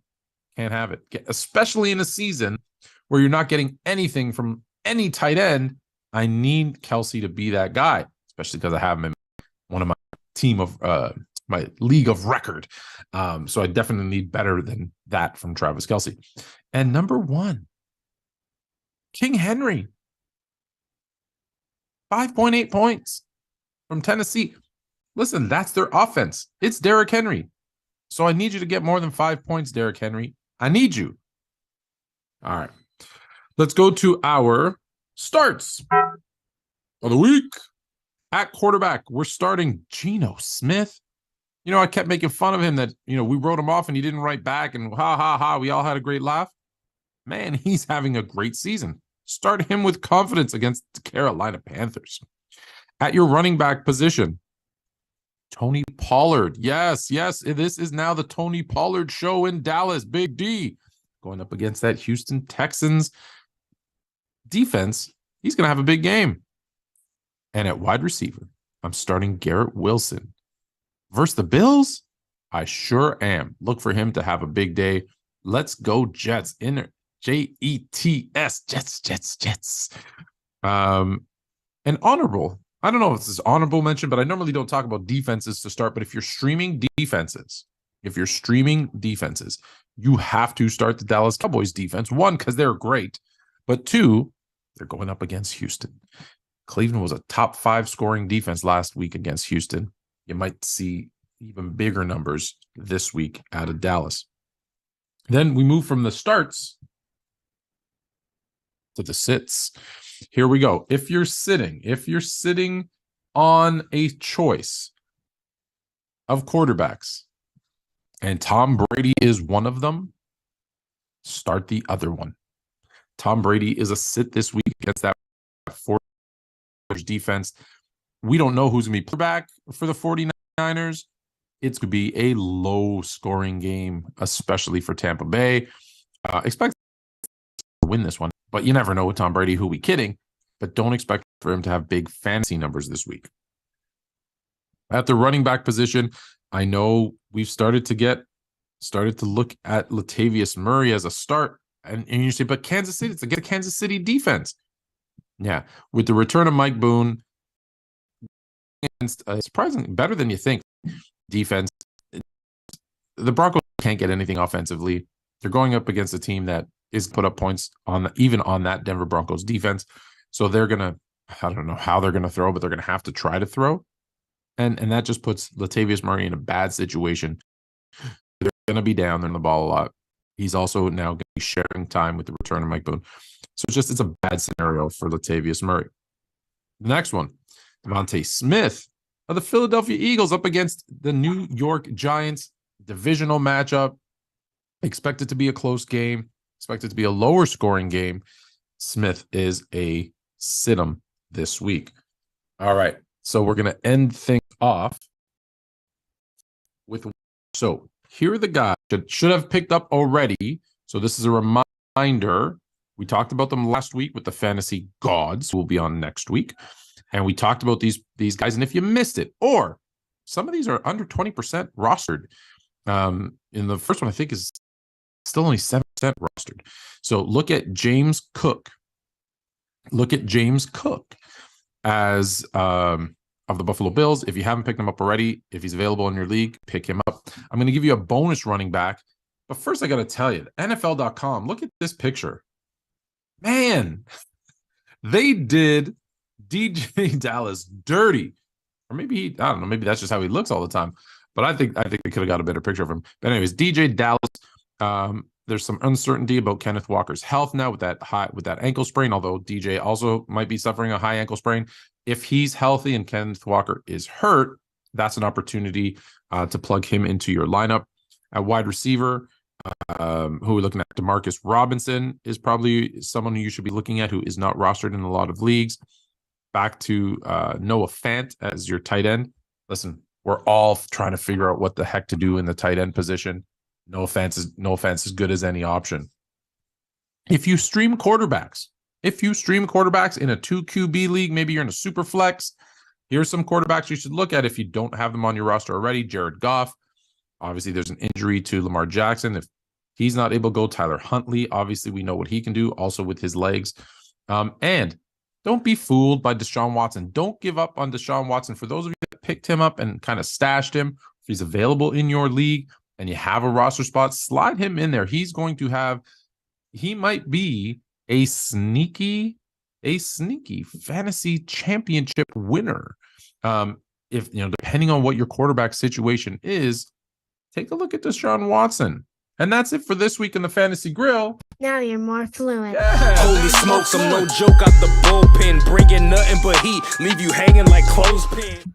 Well, thank you, Anthony K, Sports Fluent, the Fantasy Grill. He was here for Crunching the Numbers and for Fantasy Grill. And now we're going to present the wrestling show / the On the Mat wrestling show with myself and Giancarlo Alino, where we talk about the WWE, AEW, Raw, SmackDown, NXT, Dynamite. Plus, we preview one pay-per-view, one Premier Live event this weekend.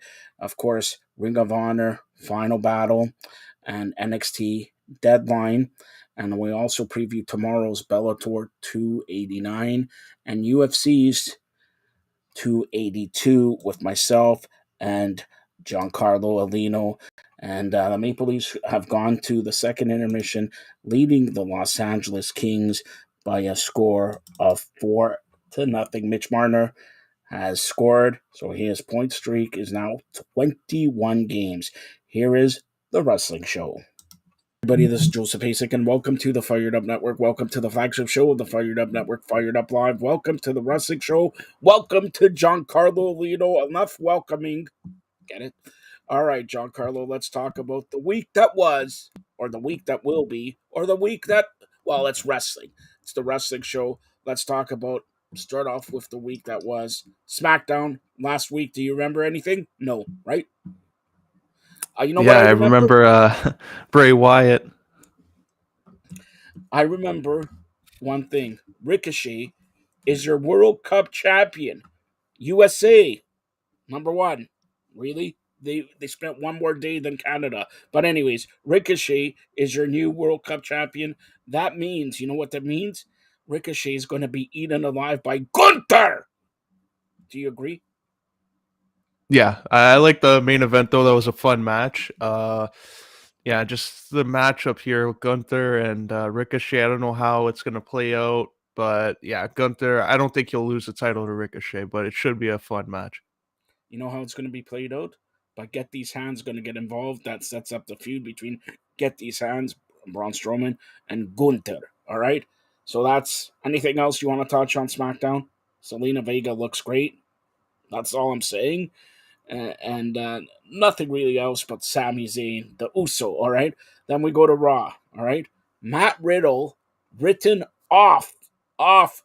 Could we see Matt Riddle come back for the tag team championship closer to WrestleMania with who? With who? Randy Orton. He's been Would written make off, sense. and then they capture the tag team titles probably at WrestleMania or whatever. But he's written off there. Also, let me see. Let me see your watch, Giancarlo. You have a watch or what? Is it No. fake, like the Miz, or what? JBL's like that poker tournament and all that. If JBL invites you to poker tournament, do you have $50 to throw in that poker tournament or what? No, if I see Dexter Loomis, that means you're gonna lose, and he'll pull out the axe. So I would decline that invite. So hold on, Tamina. What did Tamina and Dana Brooke do? Like honestly, what are they, statues there or what? Like, enough with this. And then they're again teasing with Kevin Owens coming on. So Kevin Owens, Sami Zayn. Where do you think this is going to lead to, and how fast? Because at the Royal Rumble, you could see Kevin Owens take on Roman Reigns again, and that is like a schmoz because something's going to happen. The next Premier Live event is an Elimination Chamber in Montreal. So either Kevin Owens headlines or Sami Zayn headlines, and then that starts off like again. The plan is Kevin Owens and Sami Zayn to team up and probably take on the Usos, but what about Riddle and Randy Orton, like we said? So it's again, are they holding two belts? Are they going to defend both belts? Roman Reigns, is he going to defend both belts? There are rumors that The Rock will come in and win the Royal Rumble, and then Rock and Roman Reigns at WrestleMania. But what about Cody Rhodes? Does Cody Rhodes win? Like, oh my gosh, what do you see this? I'm mindful of all this.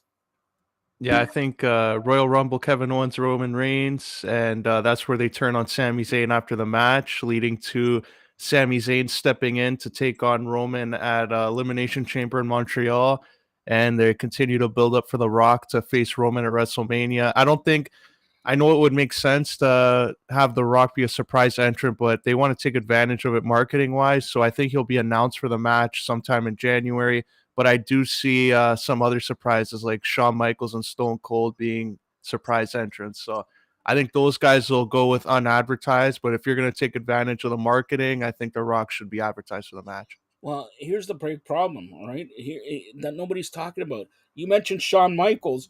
Where's he from? San Antonio, Texas. Where's the Royal Rumble from? San Antonio, Texas. And do I dare tell you that Stone Cold Steve Austin, where is he from? All right, Texas. Where do I dare tell you who came back to the WWE, who's now sort of a manager? JBL. Where's he from? Booker T. Where's he from? Also, okay, I got to be honest.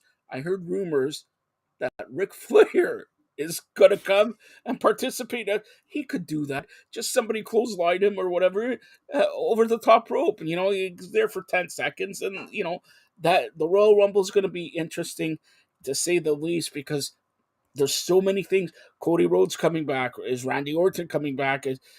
We know somebody is coming back, but he can't be on camera now. Yes, I'm revealing it here.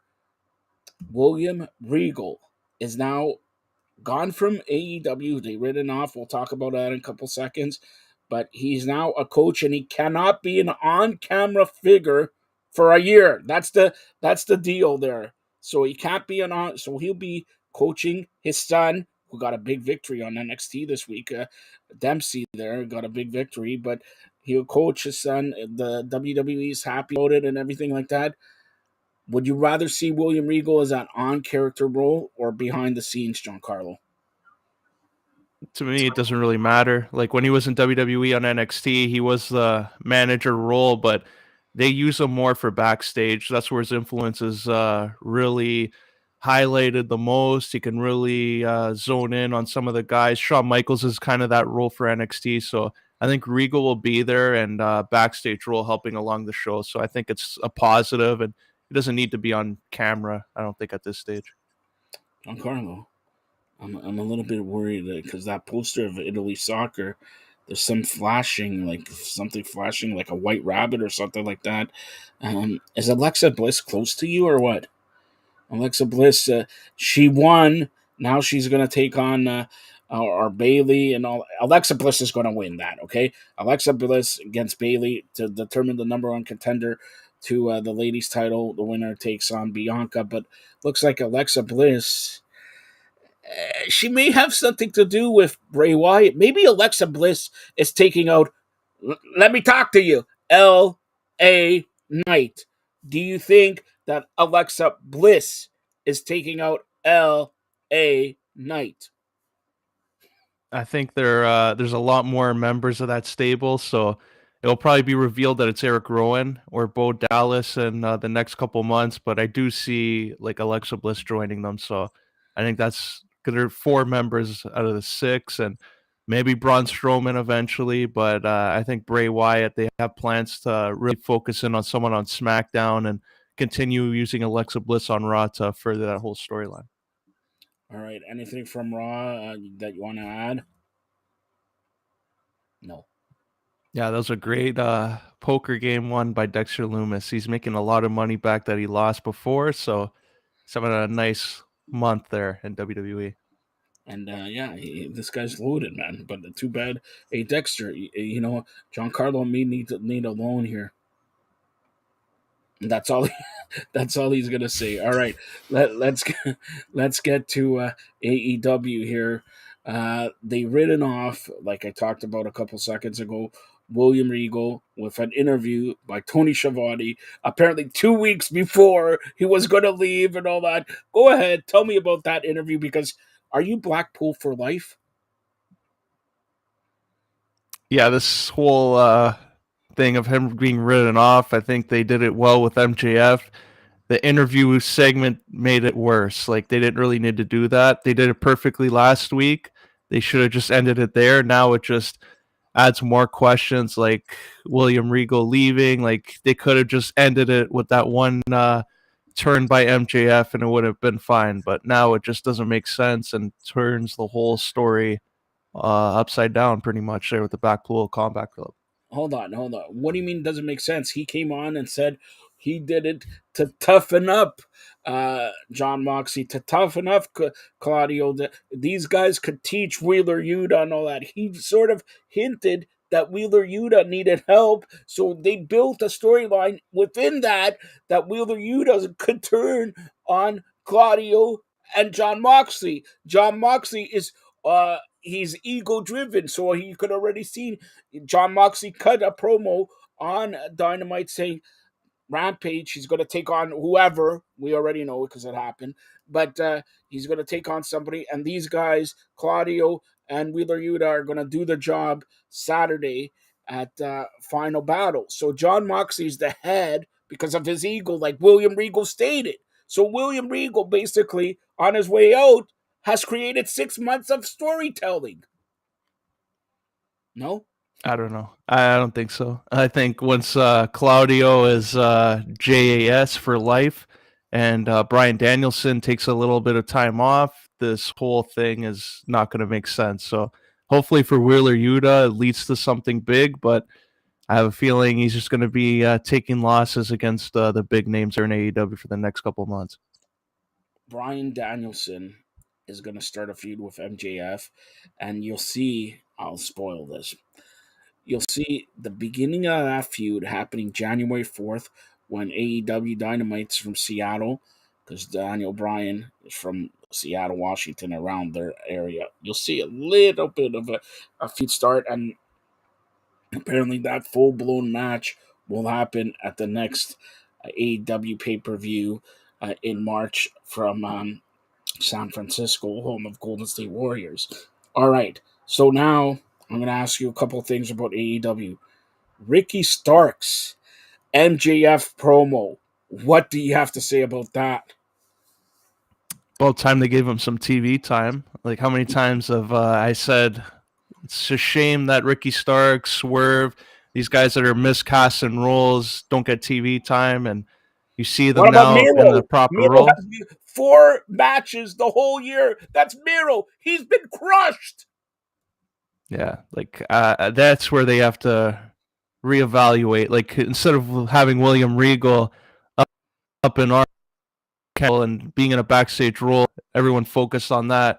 Focus on guys that actually are like Miro and that can make a difference on your programming and try to figure out something there. So that's where they need to turn their attention to instead of worrying about a guy going to WWE in a backstage role.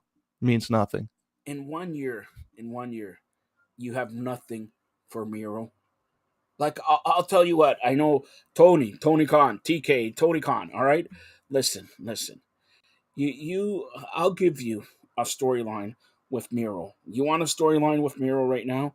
Miro and Big Cass. Firm against Miro, and he takes out all the Firm. There's the storyline, Miro. You know, you could put Miro. Why isn't Miro in the Blackpool Combat Club? And there's another tough guy. Cesaro is a great wrestler. Okay, Wheeler Yuta, up and coming wrestler. John Moxley, champion already, doesn't give a crap, right? Miro could be like the strong man, everything like that. Put him there. I already gave you 2 storylines from in 1 year. You can't have but House of Black comes back and they're gonna take out everybody. But that's the storyline they gave him that. Even Dustin Rhodes comes back 2023. It's gonna be his last year. Whatever.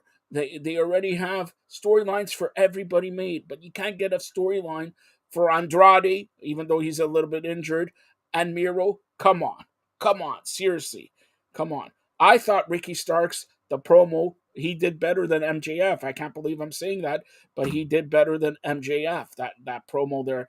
But I want to talk about this. The main event of Dynamite last night was for the tag team titles.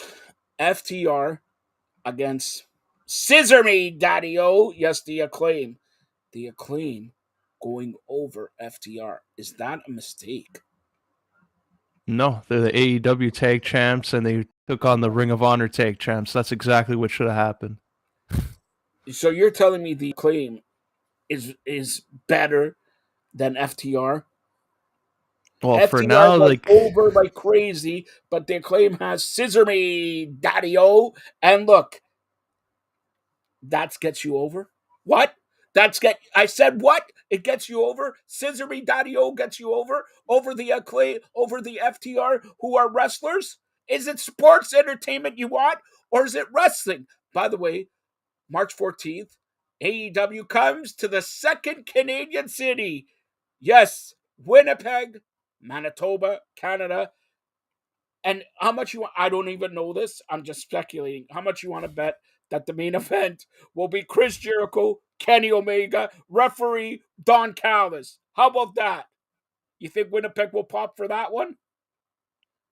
Who do they cheer for? Doesn't matter who they cheer for. They're not cheering for the Winnipeg Jets, I'll tell you that. All right. But congratulations there. And looks like May and November, AEW is going to come back to Toronto. That's what I heard. So there you go. And next week, did you know next week winter is coming? I You knew heard. that? Looked at the calendar. It's getting cold soon. In Toronto, it looks like Sunday winter is coming, but I digressed about that. But are AEW dropping the ball on most of these wrestlers? Like, who knows who's in Ring of Honor? Like, they got a separate brand. Nobody knows. Is it going to be, Brian Cage? Is he AEW or Ring of Honor? William Morrissey, Cass, is he AEW or Ring of Honor? Ethan Page, supposed to be AEW, but watch him show up in Ring of Honor. Like, who is Ring of Honor and who is AEW? Giancarlo. This is why they need to do a better job with identifying which roster their stars are where. So like that, when they have a TV deal, it's not like a big surprise when half of them don't show up because the network finds out that they're not actually Ring of Honor talent. So they have to start signing guys to contracts to Ring of Honor. So like that, when they present it, they could say these guys who you can expect every week on our TV show. Dalton Castle. He's been on AEW more times than he's been on Ring of Honor. But is he Ring of Honor? He's also been on the YouTube show more than some guys like Miro have been in the company. So that's another one. He's had more matches there. I don't know about Ring of Honor, about Dalton Castle, about whatever. What I do know that Saturday, Giancarlo and I are going to be busy. First of all, I don't know if you know this. There's 2 World Cup soccer games on Saturday, Giancarlo, all right? 10 a.m. and 2 p.m. But there's 2, well, 1 Premier Live event and 1 pay-per-view. The first pay-per-view is going to be Ring of Honor, all right? That's the first pay-per-view. That's going to be Ring of Honor. It starts 3 p.m., the pre-show, Ring of Honor Final Battle. Final Battle, meaning it's the final battle of 2022. Or is it the final battle of 2000? Because there's 3 more weeks. They're not going to have Ring of Honor shows in 3 weeks. Who knows about AEW here? All right? But Ring of Honor Final Battle coming to you 3 p.m., 4 p.m., the pay-per-view portion. Let's get to the On the Mat wrestling show where we're going to preview Ring of Honor Final Battle. Let's go to it. World 6-man Tag Team Championship match. Dalton Castle and the boys. Who are the boys? Who cares? Versus the Embassy. Go ahead, Giancarlo. This would be a good win for Dalton Castle. So I think he's going to win this match. He's going to get the hot tag and come in there, clean house, and pick up the big win. All right. Then tag team match. Serve in our glory. Keith Lee and Swerve Strickland, who are going to turn on each other, versus JD and Shane Taylor. I like to see Shane Taylor. We interviewed him on the Fired Up Network about a year and a half ago. What do you say? Who's going to win this match? Yeah, I think this is a predictable match. We saw Keith Lee turn on Swerve at the last event, so I think Swerve gets him back and leaves Keith Lee out to dry and just walks out on him. So I got them losing this match. Shane Taylor's going to look like a monster in this match, all right? Ring of Honor World TV Championship. Samoa Joe, who destroys everything, will take on Juice Robinson, all right? And Giancarlo, who's your pick? I know who you're going to pick, but I'm going to go the opposite way. The opposite way, okay? Go ahead. Who's your pick?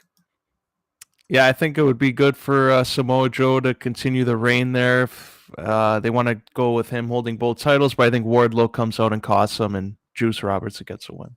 Finally, Giancarlo's got something right.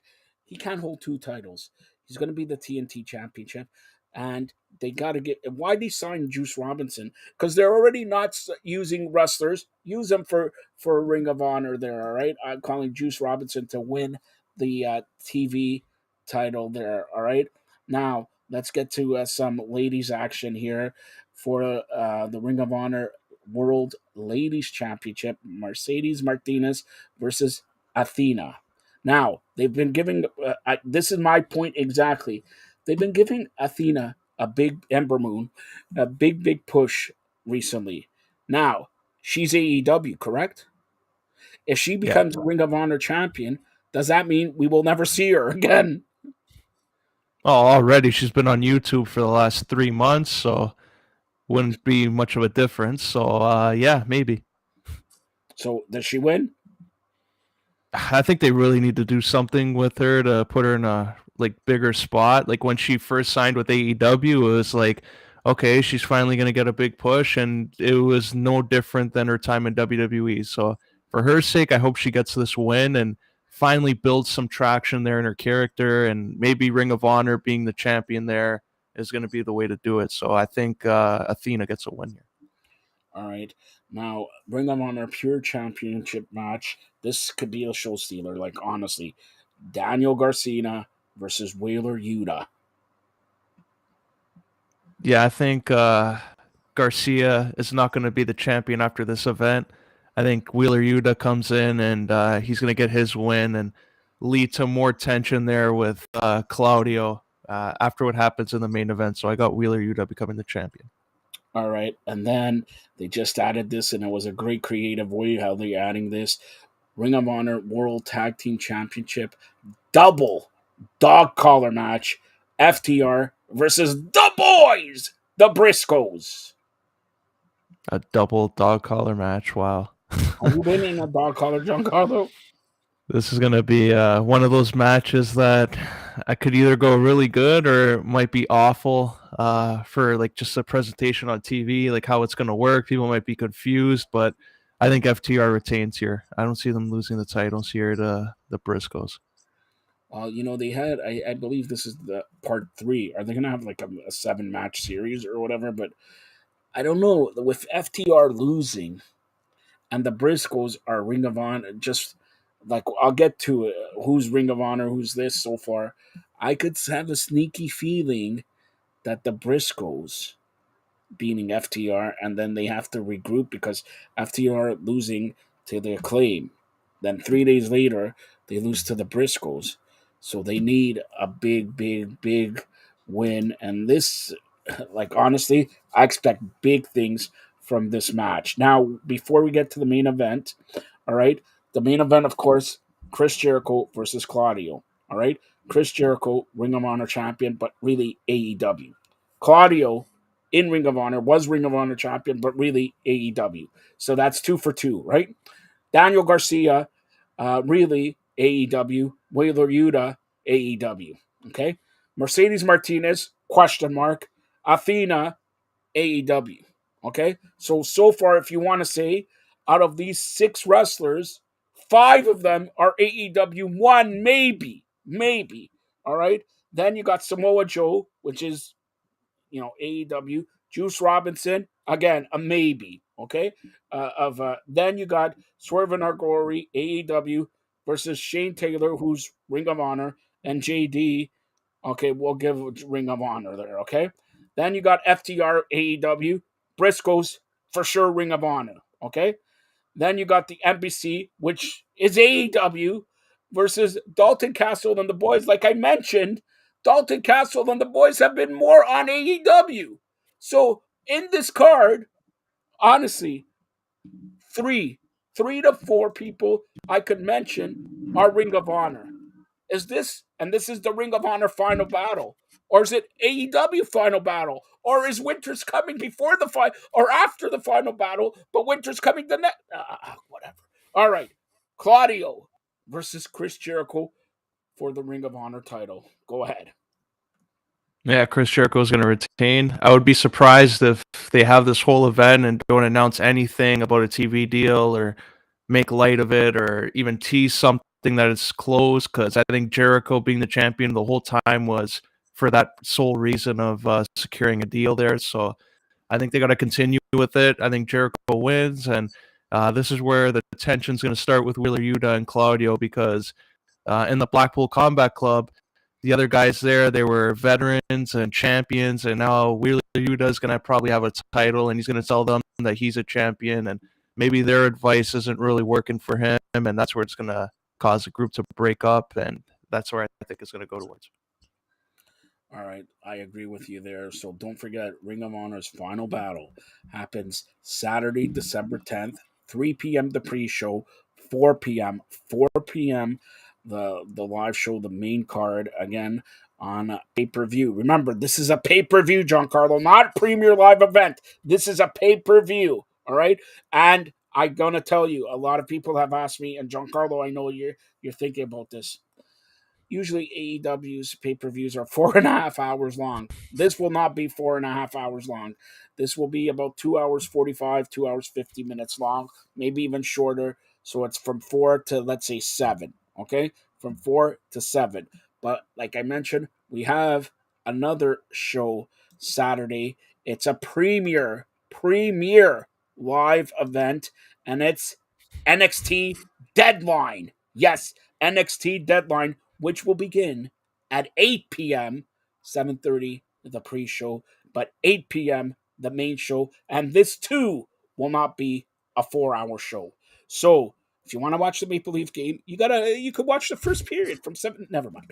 All right, so let's get to the NXT line premier live event. Let's start off with Fire versus Isla Dawn.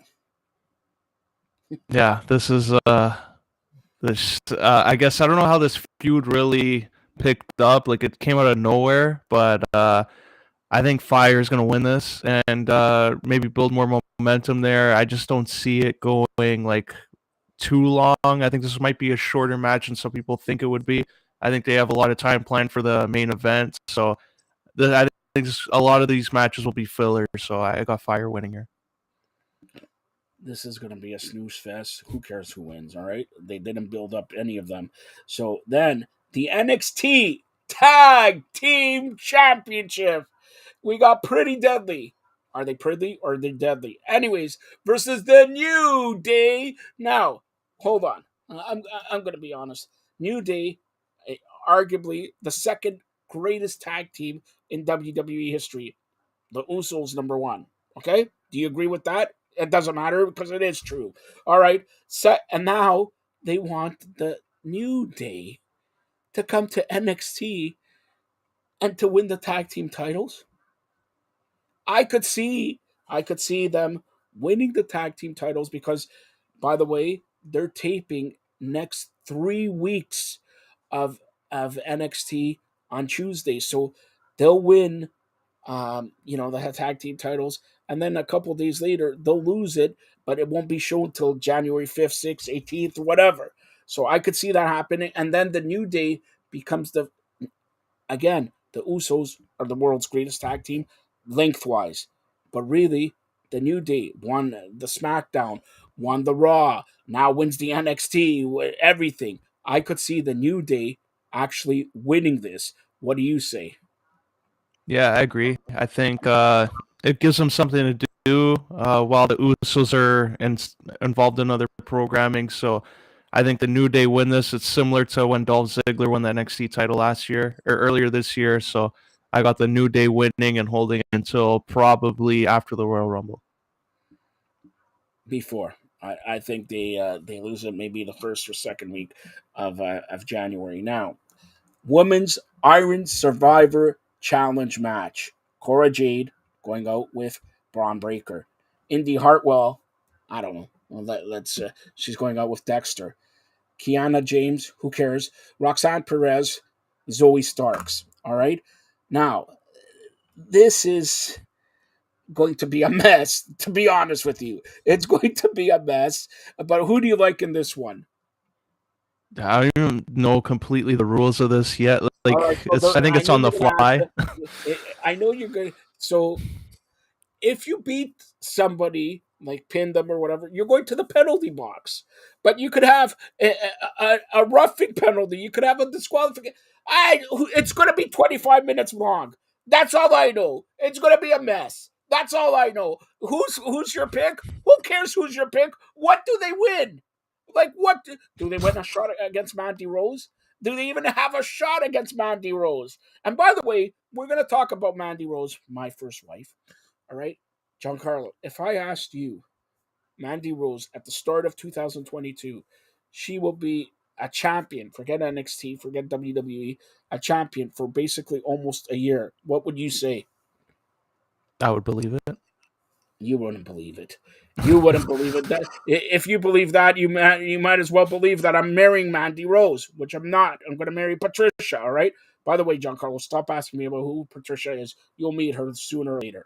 All right. So, look, who's your call in this one? Yeah, if the winner gets a title match, I think it would make sense for Roxanne Perez to win, just so they have a face versus heel dynamic. So I guess I'll go with her to win the match. All right, I can't dispute that or whatever. What am I? Look at my choices. All right, men's Iron Survivor Championship match: Axiom, Carmelo Hayes, Grayson Waller, J.D. McDonough, Joe Gacy. Now, you mentioned a couple of minutes ago that Bray Wyatt, Joe Gacy, is in Bray Wyatt's faction. Carmelo Hayes is not. Axiom is not. Carmelo Hayes was the NXT North American champion. I think it's too early to push him into the main event spot. Axiom, you can't see his face. He's not going to. JD McDonough had a chance just recently, and he didn't. So by default, the winner, I'm predicting the winner of this match, and this guy is more over than Giancarlo and his Italian soccer takes. Grayson Waller. Giancarlo, what do you say? I don't know if he. I don't even know what his plans have been the last couple of months. It seems like he's floundering. Like he had that thing with AJ Styles. They didn't really do anything after that. So maybe he wins and they put the title on him as a way to get Braun Breaker on the main roster. But I think this is just a big mess. This whole build up, the whole match, like penalty boxes, like 25 minutes. I don't know how it's going to play out, but yeah, I guess Grayson Waller, go with the heel. What do you mean you guessed? Is it going to be Grayson Waller or not? I think Carmelo Hayes, if they're really going to build someone up, but he's already over with the crowd. I think just go with Grayson Waller to build more heel heat, I guess, and get him going. But I don't think Carmelo Hayes needs a win. All right, Giancarlo, now it's time for the main event of NXT Deadline this Saturday, December 10th, 8 p.m. All right. Giancarlo, recently in June, I was bored and I took you upon my glorious boat. I'm the president of Provinces of Canada. And I showed you some fishing, okay? I showed you how to reel it in and all that, right? And I had to save your life. You went overboard there. You went because you wanted to catch the small fish, all right? So this is wrestling. On NXT this week, Apollo Crews, who's taking on the champion Braun Breaker, are going fishing. This is wrestling. How do you build heat between the main event stars of a premier live event? By fishing? Shawn Michaels, Triple H, you used to do a good job with NXT. You used to do a great job with NXT. NXT used to be the highlight of weekend pay-per-views with WrestleMania, Royal Rumble, and all that. Now, because Triple H is writing Raw, SmackDown, he's concentrating too much on We the Ones. And now he left the real one, Shawn Michaels, to do something with Road Dogg by himself NXT. How in the blue what are you doing a main event with both guys fishing? Go ahead, Giancarlo.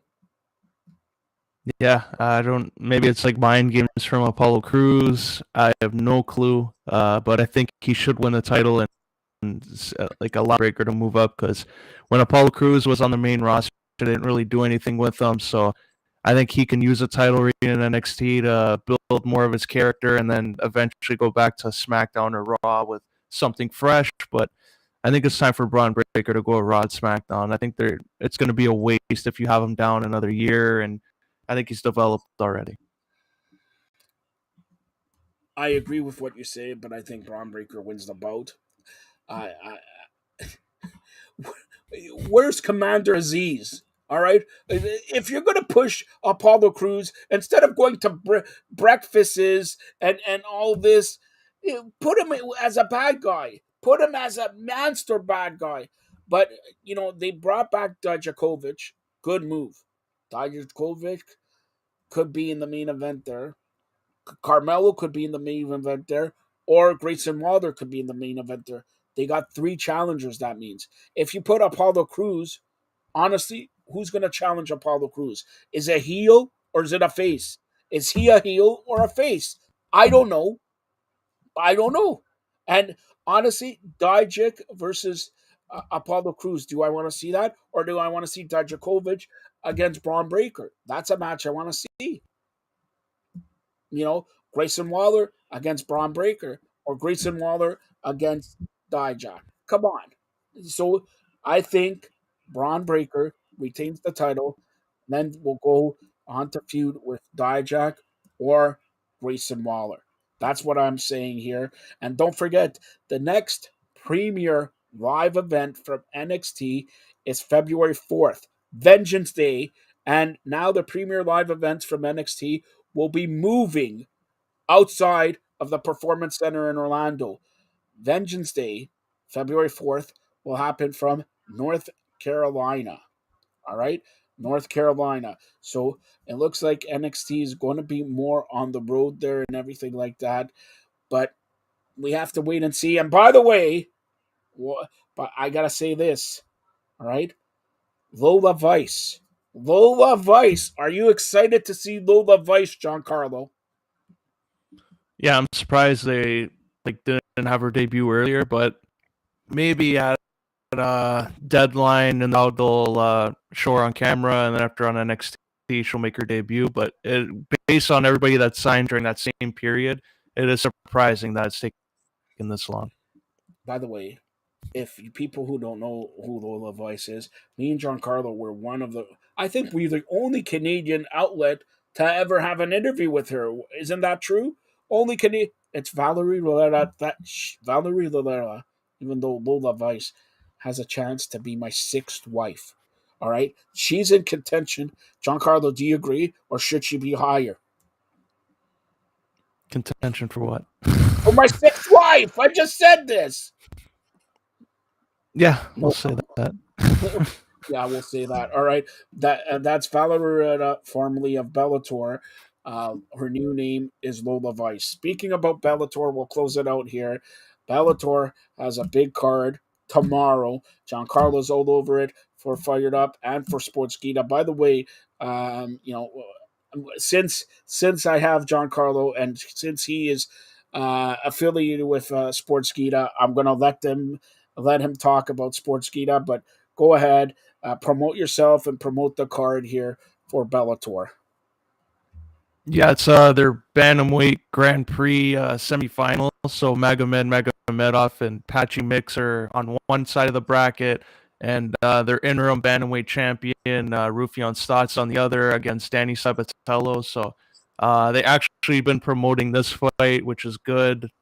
They've actually done a better job with this fight. So both guys have been trash talking back and forth, makes it fun, interesting, and this card also has a rematch there, Liz Carmouche and Juliana Velasquez, which a lot of people thought the first one ended a little early, and now they get a rematch to prove that it didn't. So they actually did a good job in booking this card, I think. All right, so that's actually tomorrow from Connecticut there, Bellator 289. And is there any other match you want to talk about before we go to UFC? Oh yeah, Dalton Ross does another one. He's a top 5 ranked middleweight there. I think he took a chance here taking a fight against someone ranked 5 spots below him in the top 10, but he said he wanted to stay active. So I think it makes sense from his point of view, allows him to pick his matchups after and call his shot there, but could also be a risk because you never know. As we saw with Austin Vanderford, he was one of the top 2 ranked guys, and then he loses to a newcomer there in Bellator and Aaron Jeffries. So this could be a big risk for Lilton Rasa.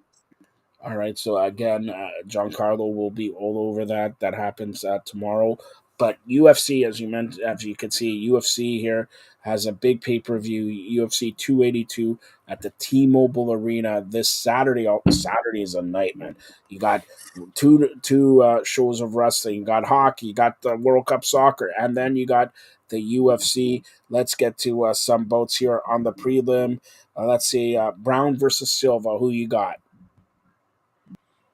Yeah, this whole card unfortunately got the treatment there with injuries because so many guys got taken out, and they were in prominent roles here, and the UFC were forced to make a lot of changes. But whatever they have here, they did the best with what they have. I think Brown wins this, but it's going to be one of those fights that a lot of people are looking to see. Is there really something important next, or are they going to keep on battling out to get on the main card? All right, so that's one of the prelim fights. Now let's get to some fights on the main card there. Let's talk about the 3 main fights. So let's go Till's match. What are you calling in that one?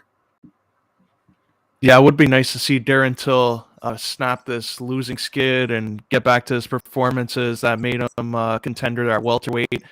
He's taking on a tough middleweight and Duplessis because he's on a lot of momentum. He's been winning fights in impressive fashion. He's looking to make a name, add Darren Till to his resume, but I'll still go with Darren Till. I think he'll do enough here. I think it's going to be a decision win, and he gets back on track there in middleweight.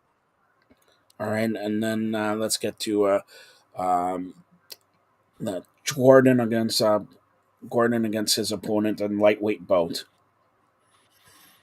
Yeah, Paddy the Batty has been. I think the Yeah, whole story around this. let's talk about. I gotta hold on here. Hold on. I gotta defend my good Canadian boy, my Jewish good Canadian boy. You know, we're talking about Ariel Helwani.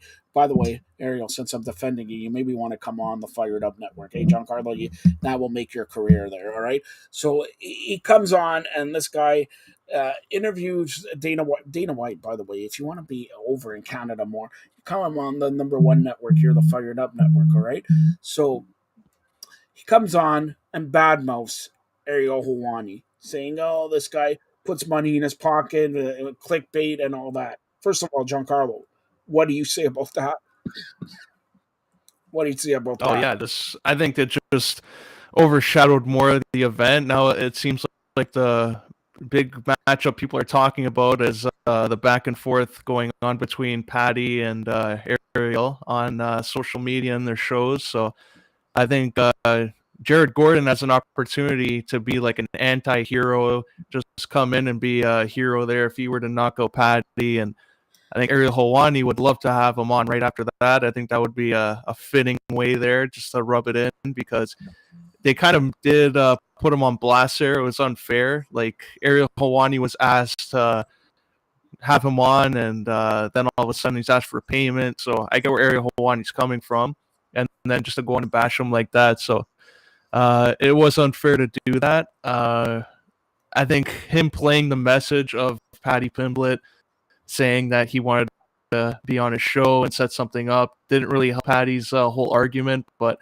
here we are, and he's got to win. I think just do something because this could be turning into Ariel Helwani just firing back, and he's not away from defending himself in the UFC. #1 from a guy who started his media career in 1992. Yes, 30 years ago. Giancarlo, I look good for 30 years in this business, man. Like no white hair and everything like that. All right, for a guy 30 years in the business, and when I started out, there was only Jeff Merrick and myself doing wrestling, MMA, and all that live audio wrestling. The Law. I'll give them a shout out. All right.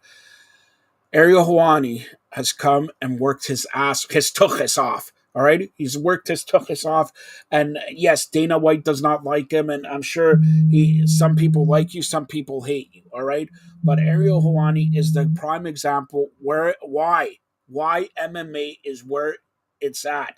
If it wasn't for a guy like Ariel Helwani, and here I'll give it to him also from TSN. Orville. I know him as Orville. Aaron Bronstetter. Don't laugh, John Carlo. His name is Orville, all right? Aaron Bronstetter. If it wasn't for those two guys, MMA market in Canada, and Joe Ferraro, let's go, we'll show down Joe Ferraro. These guys started off MMA here in Canada, and now MMA all over the world is huge.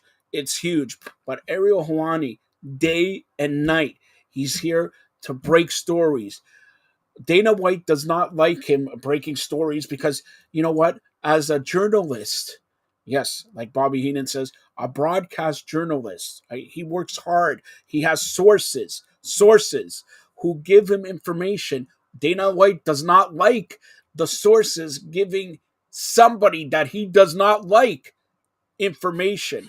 Kudos to Ariel Helwani. Keep doing what you're doing. You're getting noticed, and we rely. Everybody in this industry, be it be it media types, be it fighters, be it fans, rely. And I'm gonna say this right now. He's the source. He's one of the sources in MMA. Do you agree with that, John Carlo? Yeah, I think he's what Bob McKenzie is to the NHL, what Woj is to NBA. So those are fair comparisons. Come on, but no, all right. But honestly, with Ariel Helwani, the guy's from Montreal. He's a good Canadian boy. Don, shout out to him. But even though he likes Montreal, Sami Zayn, and now he's breaking into the wrestling realm. He's having big time interviews with his outlet. I believe it's Sky Sports or something like that. So for this guy, and who, like, no offense, okay, I could understand if Conor McGregor goes after Ariel Helwani. But is this guy trying to make a name to go after Ariel Helwani? Because Ariel Helwani, out of everybody in MMA media, he's the standard bearer. He's the Ric Flair. Woo! He's everybody in MMA. Who is this guy to make a name off Ariel Helwani? Go ahead, John Carlo. Oh yeah, Paddy Pimblett it might be his first UFC pay-per-view, but he's based on everything. He's one of the most popular guys. This obviously won't help his popularity, but he's among probably the most popular fighters going into this, and I think this is going to leave a sour taste in a lot of fans. It might cause him to lose some fans just the way he kind of conducted himself there, but he has his own reasons, I guess. Can't fault him for that, but it is kind of ironic when he's talking about fighter pay and guys deserving more, and he's sitting like 5 feet away from Dana White, who doesn't really pay everybody. They can make that assumption of what they're worth. So I found that ironic, but he is going to be among the biggest stars in the UFC. All right. Yeah, that's what you say. And I have nothing against him, but I don't believe so. And if you go, there's something here. If you go against the grain and attack somebody who's doesn't shouldn't be attacked, it's karma. It's karma. And by the way, Ariel, ayin hara. Nobody knows what that means. Keep your eye open. Keep your ears open. Keep doing what you do. John Carlo loves you. I will love you too if you come on the Fired Up Network, and then we could shoot the crap about MMA, about wrestling, about the Montreal Canadiens, Cole Caulfield, and the number one pick. Shane Wright is gone to Team Canada. They shouldn't select Shane Wright. John Carlo doesn't even know what I'm talking about. John Carlo wants Montreal to pick up Phil Kessel. That's what he wants. All right. So that is we got to touch on the main event before we close it out. Touch on the main event of UFC 282. Go ahead. Yeah, this whole main event is unfortunate in a way because Yuri Prohaska was a champion, gets a bad shoulder injury. He's going to be out for probably over a year. so they have to vacate the title. And now Yan and Magomed Ankalaev move into the main event for the vacant title. Glover Teixeira is an odd one out, and I think Magomed Ankalaev wins this fight. I know Yan is a tough competitor, but I just think Magomed's grappling will be too much, and I think he submits Yan, and then Glover Teixeira is next. So I think that's a fight to make. I know Teixeira lost it on this one, but I think they gave him at least some promise that he'll be next in line for a title shot just because he was reasonable in the situation. And your latest Conor McGregor update, you know what it is? He has to wait 6 months. The testing pool and all that. By the way, just last week, Tyson Fury won his bout. He cut a promo on Usyk, who was at ring. He's learning stuff from the WWE. Put it that way. He's learning stuff from the WWE. He wants Usyk. He wants everybody else. But congratulations to Tyson Fury, who successfully defended his title. All right, Giancarlo, as we close it out, tell everybody how they could get a hold of you. And don't forget, Giancarlo, you may be on the World Cup update tomorrow after the quarterfinal games. Brazil is in there, and of course, Argentina versus the Netherlands. Giancarlo Carmen was on the show before. They may be on the show tomorrow. He's on the show right now telling you how to get a hold of him. Yeah, on Twitter, John_411, Instagram, Giancarlo_Alino. Check out my articles on FireDupNetwork.ca and Sportskeeda.com. And if you're in Toronto, check me out on Vibe 105. We got some interviews there coming up in the next couple of weeks. One might be a familiar name, we'll say. So tune into that. Wait a minute. One might be a familiar name. Familiar name to who? That's what it's a surprise. That's all. You'll know it's a familiar name. You're telling me it's Ariel Hawani? No, not Ariel Hawani. Ariel, listen. I know it's the holiday season. Merry Christmas to everybody out there. Happy Hanukkah to Ariel. And if you want to, get me some geld, come on the Fired Up Network. All right. For Giancarlo Lino, you've been watching the wrestling, the on-the-mat wrestling pay-per-view of Final Battle, Ring of Honor Final Battle this Saturday, December 10th, 4 p.m. Pay-per-view preview or Premier Live event preview of NXT Deadline and previews of Bellator 289 and UFC 282. More great programming coming up right now. Thanks a lot, Giancarlo. Well, that was thanks to Giancarlo Lino with the wrestling show / on the mat wrestling show / the Bellator and UFC pay-per-view previews. We're going to be joined.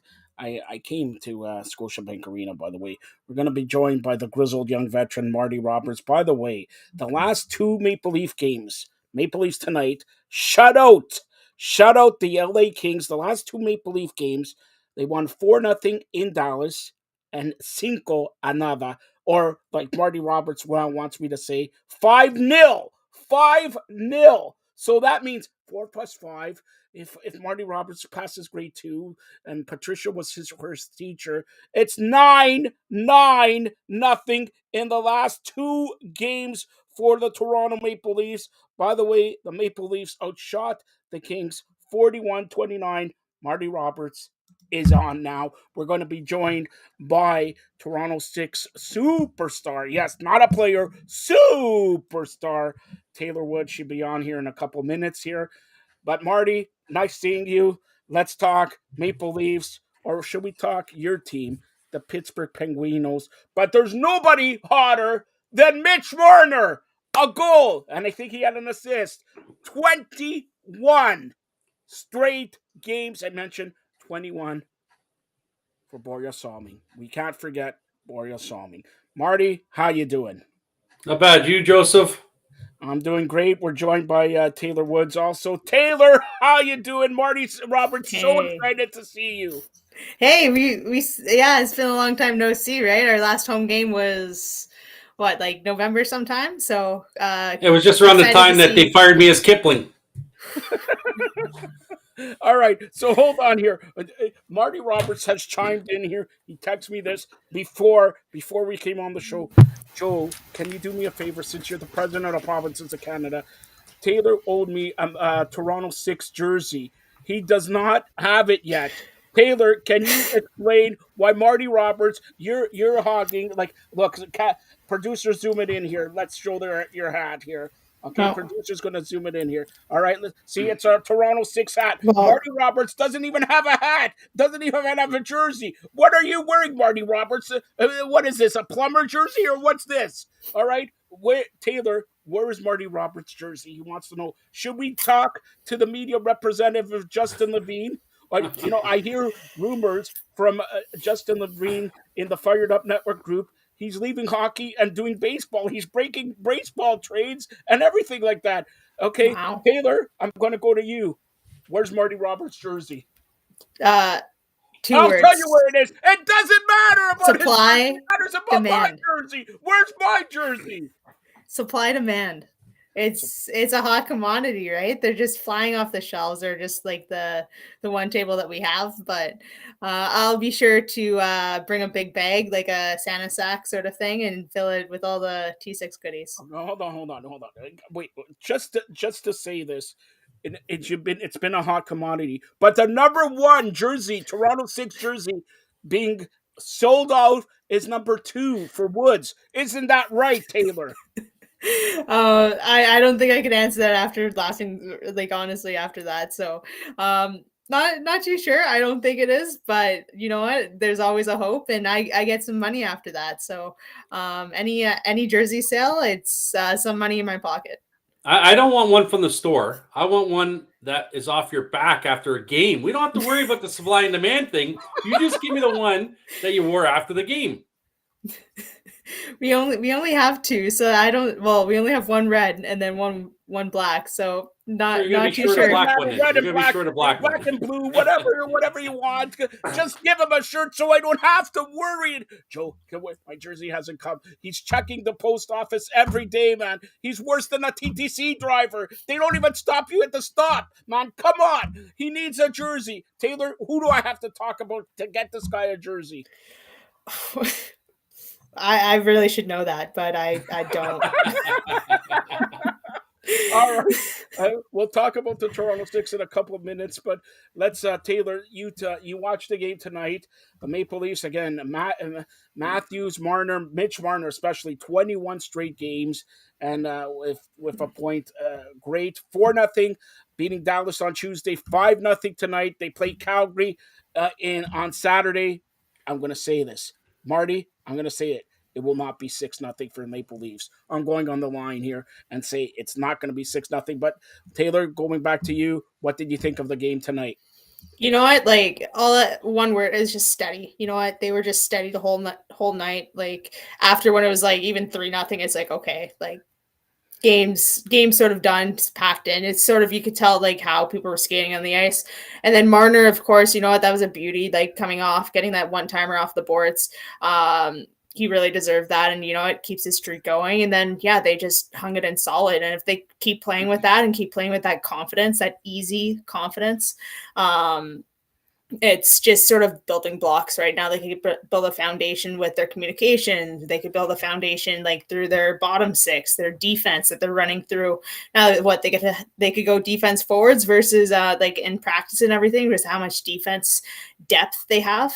And I'm going to use that I shouldn't emphasize it thickly, but they have players with now more experience at that level with that team, and that's scary. So we'll see. They're doing good things right now, and hopefully they just keep it going. Marty, your thoughts on this game? I didn't get to watch the full thing. You know, some of us do work. You know, it's a little tough to get home to watch these things.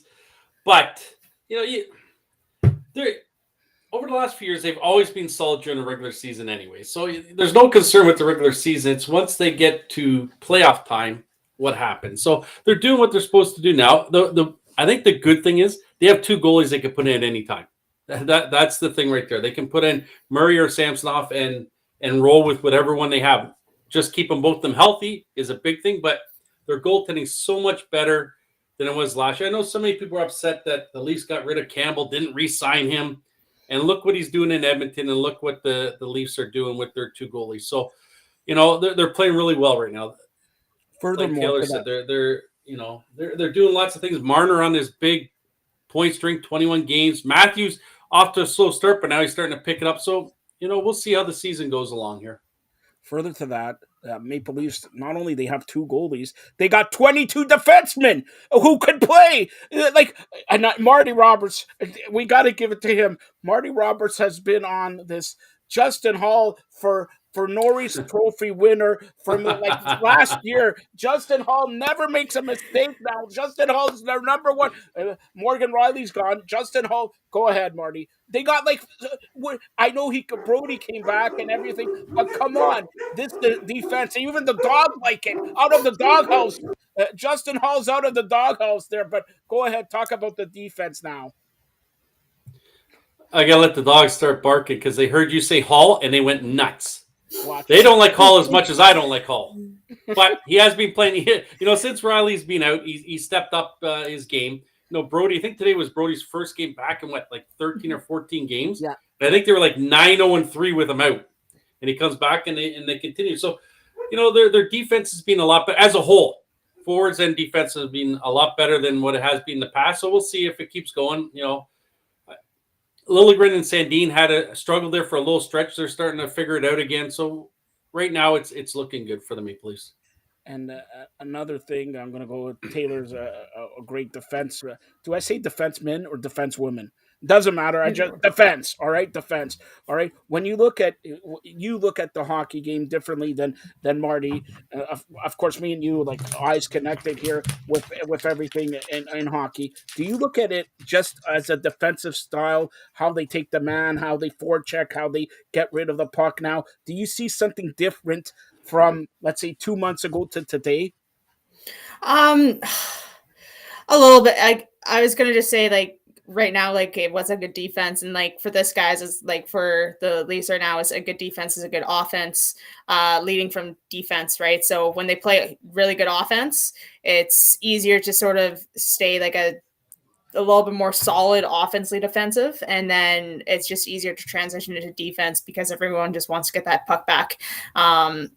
So yeah, it starts off with having that such great offense, and then just having that maybe secondary support, talking about that offensive side, because then you're just outnumbering right there. So sort of just making minds twisted a little bit, but I just think that they're just sort of figuring out that support role for that player, for the puck carrier for sure.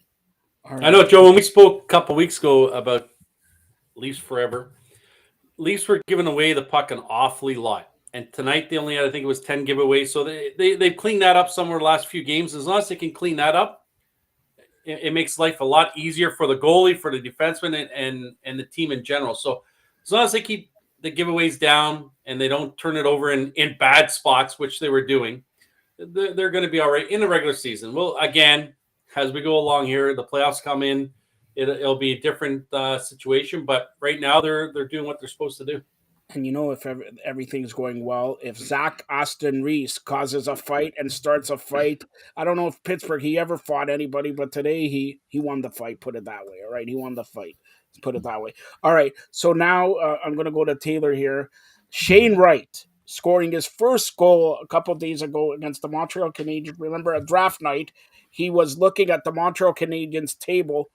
Actually, I talked to Shane. He was actually looking at Justin Levine, who had a Maple Leaf jersey on, and he was like, oh, what's this?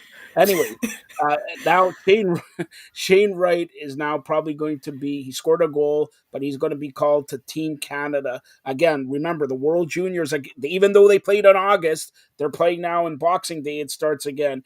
What do you see from Shane Wright? Of course, arguably should have been the number 1 pick, got pick number 4.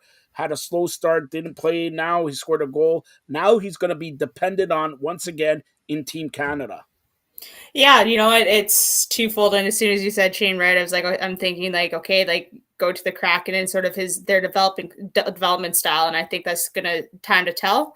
And right now, if you told me today, I think it may be the right move in the long term. But with his AHL stint and then coming in, getting that confidence, right, and then having the edge to sort of say, hey, I got to prove myself. Hey, I've been in this NHL situation, and also just getting. Of course, he's gonna think that he didn't get choose first overall. So it's hey, you know what? I got something to prove. I'm going to show my leadership, and I think he's going to do really well with Team Canada over the World Juniors. All right, and since we got Taylor on here, I love saying this name, Marie-Philippe Poulin. Try to say that 10 times, Marty, like I said it, okay? The French, the president of provinces, Marie-Philippe Poulin. She won the award. Taylor, talk about, she is like the Wayne Gretzky, Captain Clutch there for the ladies hockey. Go ahead, Taylor. Yeah, no, I don't know exactly what that honor was because she's gotten a couple awards, right? She was in the BU Hall of Fame. She got a Northern Canadian Athlete of the Year award, something like that. But you know what? Like everything in terms of athletics, in terms of hockey, she deserves. She's worked hard. She's built the community. She's helped out girls, women from all over. She's even helped out men, right? Looked at her resume and her caliber. So congrats to her. And she's still going to keep growing and just move this sport beyond what we could think of. George Williams asked right here, is Taylor watching the World Cup of Soccer? We all know Marty is, but does Taylor watch the World Cup of Soccer? A little bit. I had a chance to watch Brazil beat up on Korea there, the 4-1. But there was a group of big Brazilian fans sort of sitting in shoeless shows, and we just knew when Brazil scored because they're just going off and just cheering like, yep. Okay, just watching it, but they gave the first alarm that they scored. But yeah, I've been watching a couple games, a couple highlights here and there, but not fully intense. Like I know there's people out there that do. So yeah, Marty Roberts, one of them. All right. So Marty, I'm gonna go to Toronto 6 right now. Marty, has Toronto 6 been in contact with you since they fired you as Kipling? All right, I have not heard a word. I have not heard a word. Marty, sit back here. Taylor. Okay, Taylor Woods, Toronto 6 defenseman. I'm gonna eat my M&Ms while you guys talk. Yeah, okay. Well, keep the M&Ms. All right. So Taylor, I gotta ask you. He already told you that he wants his jersey. Can you get him the job back as Kipling? He put on looking at him. He put on a couple. I'll get a haircut so my head will fit inside. It might have to be the eyelashes. Have you seen Kipling's eyelashes? Hold on, my eyelashes are nice. Producers, zoom in on Marty's eyelash. Here, Marty, put your eyelash in the cut. See, I got them.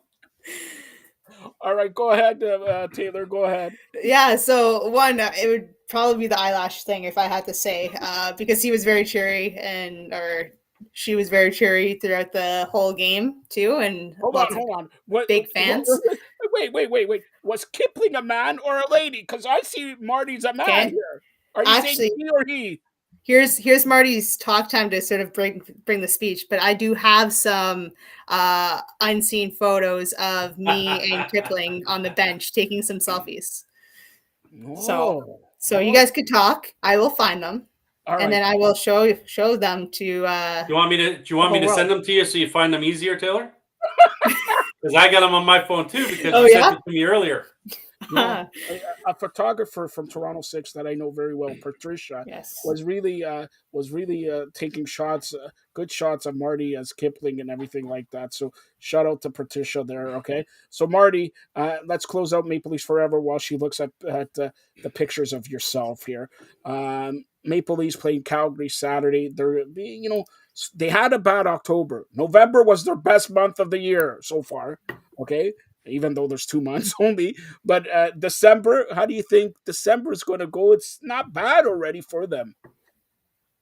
For Calgary or for the Leafs? Leafs. Who the hell cares about Calgary? Well, you brought up Calgary. I'm like, why are you bringing up Calgary? No, because they play Calgary. But for that matter, Taylor, sorry. Marty Roberts just texted me also. Nobody cares about Winnipeg also, he said. That hurts because they had some awesome jerseys. Their jerseys are just popping. Mind you, their team, you know what? I should just say that they suck the whole time, so they just do well. I think that's just Taylor, we haven't talked to you. Do you know who won the Grey Cup, Taylor? Actually, I really should know. It's just know Toronto. Hold on, Marty. Toronto beat Winnipeg. Winnipeg Blue Bombers were the best team for the last 6 years. Haven't they Toronto won it beat- a couple times though, Winnipeg? Yeah, when they were Didn't win back-to-back it this year. champions, but it doesn't Didn't win matter. it this When you're year. 15-3 and you play the Before Argos this, when did Toronto win it? this year. Doesn't matter. No, but Doesn't like before matter. that. They won it this year. That's all that matters. They won it this year. This year, they are Said the Leafs what, like 45 years ago? No, Yep. this year, for maybe 25 days, 24-23, the Argos victorious over the Winnipeg Blue Bombers. And also, a good friend, Carey, says Winnipeg has been overrated for the last 3 years. Wow. Marty, okay, you know, our good friend Carey said Winnipeg has been overrated. All right. So Taylor, you like the Winnipeg Blue Bombers. They were back-to-back champions, but they lost the Grey Cup to the Argos. Your thoughts? Well, they were back-to-back champions, so they do know how to win. But I'm also just thinking about my season, as Boston was unfortunately back-to-back champions, and we were there, so we're gonna win it this year. That's where my mind goes. But yeah, no, they do have the talent and everything, and they're gonna just figure out what they're gonna do in the off season, right? Bring in some small pieces. Hopefully, their quarterback's gonna stay for a couple more seasons. But yeah, no, their fan base is good. Their stadium's good. They have that foundation. They just need to just keep going with that champion mindset. And Marty, by the way, she said we're going to win it. That means the Toronto Six are going to win. Going to bring me back. Well, she included me in that because I was Kipling You're once, right? Kipling. So it's we. And you know when we win I'm it. still part of the we. There, look, see. Oh, hold on. This is Lori. I should give some photo credit for Lori Bulgering. I'm sorry if I did not say that right, but see, there's Kipling drinking his water, and I didn't need water, so I thought he needed some Now water. I know why my hair was wet. Yeah. So thanks for that. Now I know. All right. So hold on here. So she says we're going to win it. She's talking about the Toronto Six. We are members of the Toronto Six family. Me, Marty. Also, Marty, when we win it, okay, you're gonna kick out the bubbly here and bring the wine that you owe me 2 bottles. Me and Patricia, the wine from the Toronto Six, the red wine. Do you like Taylor? Do you like red wine? I don't. You guys could, you Hold have on. my glass. No, hold on. When you win the championship, do you have beer, wine, water? What do you have? Come on. I'm a Grey Goose girl, so. Grey Goose. All right. Yeah. So that, and not to be opposed by like the Canadian Goose, that also Toronto Six has the Canadian Goose that Marty Roberts would like a jersey and a jacket and everything like that. But I digress. Toronto Six in action again this weekend at Canline Ice Sports. Tell me about it. How's the team doing? How's the team doing also, and how you doing regarding your defensive duties? Yeah, we've played these guys already, so this is sort of our last meet with them at this early of the season. But we split last series, so hopefully we could sweep on our home ice. It's a little bit bigger, and yeah, just sort of thinking mentality is just going to be physical, but we have more space, so just move your feet first, and let's see if I could create some nice stick handles, some good goals, and some nice passing. So that's just my mindset going in. It's just a little bit more skilled but ready to throw a couple of bodies in there. All right. By the way, you played the Metropolitan Riveters. Marty, wake up! This because I need you to sing here. Metropolitan Riveters, GM president. Say that 3 times. All right, I won't. But Metropolitan Riveters, GM president and everything like that is Digit Murphy. Yesterday, Digit Murphy celebrated her birthday. All right. So Marty Roberts, she has just texted me. She said she's watched shows that Marty Roberts has kicked out the jams. If you want the job as Kipling again, she says you have to sing. So yesterday was Digit Murphy's birthday. Today, by the way, a good friend of the Fired Up Network, former Maple Leaf, Nathan Parrott's birthday. So Marty, you sing for Digit. I'll sing for Nathan, and we'll sing a duet, all three, or triet, or whatever, with Taylor. But you kick it off for Digit Murphy, whose birthday was yesterday. Here's Marty Roberts. Did we Done. lose Marty Roberts? Done. I said it. I sang it inside voice I used. That reminded me of the Pitch Perfect girl, where it's just like you have to zoom up, and the lips were just like so small. All right, Marty, you're telling me you don't want to do a duet with the president of the provinces of Canada? If our Digit Murphy, who went on the show here and credited you and said Marty Roberts is a great kicking out the jams and all that, come on, give me one line. Happy birthday to Digit. Come on, Digit. Happy 35th birthday. There you go. That's not even singing, Marty. Taylor. I don't sing. I don't. Yeah, according to your wife, who told me she'll say I don't sing either. In the shower, you bathe in the shower, you do everything in the shower here. Okay, so come on, Taylor. Since she was your president, the Toronto Six president, I give the ball to you. Because I'm gonna kick both your asses because you guys can't sing and I can. So go ahead, Taylor. Well, no, I would just like to wish Digit a happy birthday. You know what? We had some connections going through, right? Just meet up in China. We're Cornell alum, just throwing that out there. She's been in the hockey community and a lot. She's done a lot of good things. And yeah, I wish her all the best and really happy birthday. You know what? You can celebrate all weekend, and coming down to Toronto, just say hi. Taylor, I want to know what your only 2 minutes penalties were. What was it? A hook, a hold, a slash? Oh my God. No, this is the worst. This is the worst. Okay. So it was against Boston, and like I'm going into the weekend and I'm like, okay, I hate these guys. And I just want to I want to get the troops riled up. So I'm going to throw a hit. And I don't care if I get a penalty. I'm going to throw a hit. And the ice was okay. Like it should have been a little bit better, but like after 10 minutes, it was just snowy and the puck was bouncing like a basketball. So I'm at the point and like they sort of chip it a little bit. And I'm like, okay, I'm good. Baseball stop coming through and it goes between my legs. I'm like, oh shit. So then I turn around and like they had their fastest person coming in and like I go and I was like, okay, like I sort of throw like a somewhat of a hit, a measly like hip check, and they called me for a hook. I'm like, if I'm gonna hook someone, if I'm gonna take a penalty, I want to just nicely. I didn't want to hurt her. She's a good player, so I'm like, okay, like respect. But I would have thrown a little bit bigger hit if I knew that was my time. So I was like, so you better get another 2 minutes before, so you can have four, and this one could be hitting. What Taylor's trying to say, in other words, what Taylor's trying to say, the referees was like soccer referees, all right? So that's what she's trying to say here. But listen, Taylor, throw it to me. You want to hear a great rendition of Happy Birthday? Throw it to me. Come on. Yeah, go for it. Let's hear it. All right, Marty, throw it to me. She didn't go for it. Let's hear it. Come on, introduce the president of to you.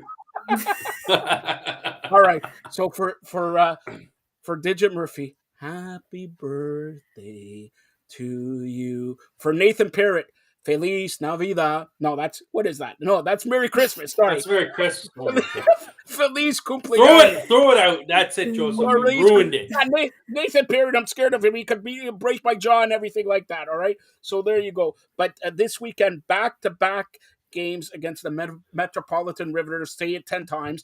All right. You're good. Taylor, you don't know this, okay? You're gonna beat Digit Murphy. And then she's gonna be pissed because Marty Roberts didn't sing. Then she's gonna blame it on Kipling, everything like that. But how's the team doing? Are you in first place yet? Do you get my ring red? Should I get it like sized and everything? We're in second. I think it's just new team coming in, just not like new team in the season, but like we just have a different team and different coaching. So it's just getting used to each other, and it's okay if we make mistakes at the first half. We're just getting to know each other. It matters like the last game. So we're looking good. We're looking sharp. We're talented, and we're just going to go out there and show our stuff. So we're going to see some really, really nice moves, really, really nice plays. And hopefully we just butter the back of the net. I'm not sure if Bert's coming, if Kate Bert's going to be in net. We'll see. It's just going to give us a little bit more motivation just to throw pucks towards her. But that's their new signing, and we're just gonna just keep scoring goals. Just a side note, I'm going to ask you. You played in Metropolitan in that shopping mall. Did you play in that shopping mall, or Yeah, yeah. how was to play in a shopping mall?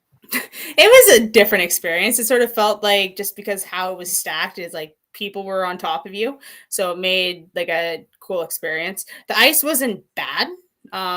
It wasn't like warm out there, so they had some snowflakes all over the place, so it was sort of like the sparkle. And my teammates, well, some of them, not all of them, but they went shopping afterwards after every game, so it's just like, oh, What did well, they buy it's you? there.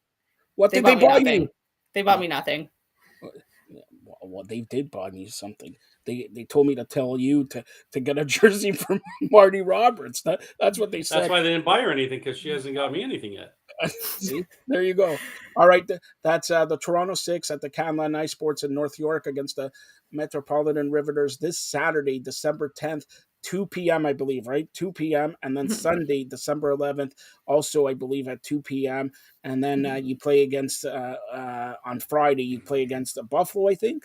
Yep, Buffalo outdoor game. So a little redemption from last year compared to February. It's now December, so hopefully the ice again is decent. And we have some nice 7 p.m. on a Friday night weather. So I know CJ is going to want to get back at that. We played Bucky, so a little bit of a rivalry, a little bit of friendship. Yeah, it's going to be fun. Yeah, Marty, in case you don't know, Bucky is former Fired Up Network colleague, I remember. Michaela Grant Mentes, right? I And by the remember way, her. I Taylor, did a couple shows with her. yes, and he's never been the same. All right. And by the way, Taylor, you want to give her a couple shots for Marty. Give her a couple shots for Marty there and all that. There's a big time rival. By the way, I know. You may stay over in Buffalo, but Saturday and the next Saturday, the Buffalo Bills play the Miami Dolphins on a Saturday night. It's squish the fish time. Come on, you got to stay over to Buffalo there. All right. We could. We could. You're going to. You're relying on Marty Roberts to pay for the tickets. Come on. All right. So, anything else in the hockey world that you want to touch on, Taylor? No, there's just a ton of hockey, and we'll see how the NHL landscape's going to be. Let's see how the Jets go, because the Jets are doing actually pretty good. Yeah, and I think it's World Juniors are going to be fun. So there's going to be a lot of just different stuff with hockey going on, and I think it's just going to be just fun to watch. And well, it's not PHF, but I hear the ladies are going to be part of the All-Star game and Hockey Day in Canada. I think it's January 21st, something like that. That's what I heard. I don't know if you heard the same thing. I got to make sure dates, because I know there's PHF dates in there. I know this weekend the PWHPA is in Ottawa doing their thing, and they're going to have a Hockey Night in Canada thing December 9th and 10th. So that's tomorrow and the next day. Yeah. And maybe on the 11th. They're doing something on the 11th. Not sure if it's aired. But yeah, that may or may not be around our All-Star weekend. All right. So the next, I got a question here from Marty's good friend Eric. I don't know. He doesn't put a last name there, but it says it's Marty's friend Eric. Wants to know, when are you appearing again on Maple Leafs Forever? Is it this Saturday? Because he says Marty Roberts owes him a bottle of wine, owes you a bottle of wine, and owns Patricia a bottle of red wine. So it's different. Okay. So go ahead. When are you appearing again on Maple Leafs Forever? Marty, stop texting me. Look, he looks down and all that. He texts me again. Come on. All right. So when are you appearing on Maple Leafs Forever again? Whenever you guys want me back. So if it's, what is it, Saturday? When do they play Saturday? Here, Marty, I'll do something for you. All right. We want you back when you have the jersey. Well, that's at least like 6-week shipping. So I told you, game Warren. Game Warren. I want to see you after the game just with your shoulder pads and your elbow pads skating. Or that's it. I want that jersey off. All right. And handed. Saturday, if we do a show Saturday, Taylor, I'll ask you to take a picture after the game with your jersey. And if we have to come down, Marty Roberts will come down on Saturday or Sunday, and you'll present him the jersey that Kipling wears. Oh, wait. Oh. Does I gotta look. Does Kipling wear a jersey? Did we get him No, a he jersey? doesn't. He Okay. doesn't. Kipling is like Coca-Cola, the polar bear. Come Yeah. on. All right. So Marty Roberts will accept a Coke too, right? So it doesn't matter. Coke and a smile. Coke and Yeah. a smile. Coke and a smile. All right. Taylor, do you want to stay on for a little baseball talk, or we'll see you hopefully on Saturday? All that I know is the Padres are making big news right now. They had some good trades. That's all I know. So I should. That's my 2 cents. So you guys All can right. go chat away. By the way, don't forget to check out the Toronto Six again this weekend, Saturday, December 10th, Sunday, December 11th at the Canline Ice Sports in North York against the Metropolitan Riveters. Happy birthday once again to Digit Murphy. Happy birthday to Nathan Parrott. I sang, these guys didn't. You owe me $10, Digit. All right, Taylor, tell everybody how they can get a hold of you. I'm on Twitter at Taystorm. We'll Twitter drama, but and then Instagram T Woods Training. And one more question: have you moved the car in the last 2 weeks, 3 weeks, or I carried? have. Really? It zoomed. It went fast, and then it sort of hit, and yeah, I just didn't have enough gas. I guess I did finish. I got second or third in that event. Yeah, but it raced off How the much start. was that? How much was it to pull? Like 1,000 pounds? What? It was 590 on my back.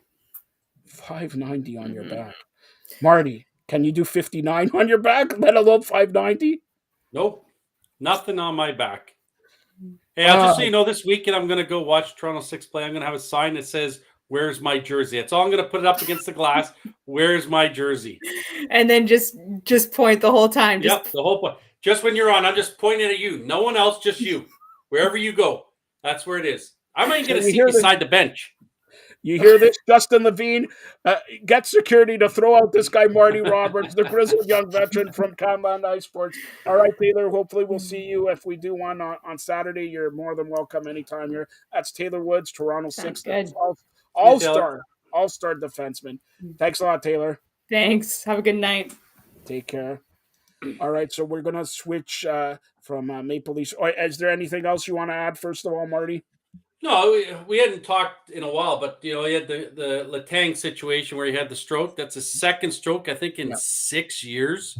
So that's a little concerning. Now, I know that there is issues with these guys traveling a lot and airplane rides cause blood clots, and I don't know if that was the situation, but that's pretty scary to have two of them.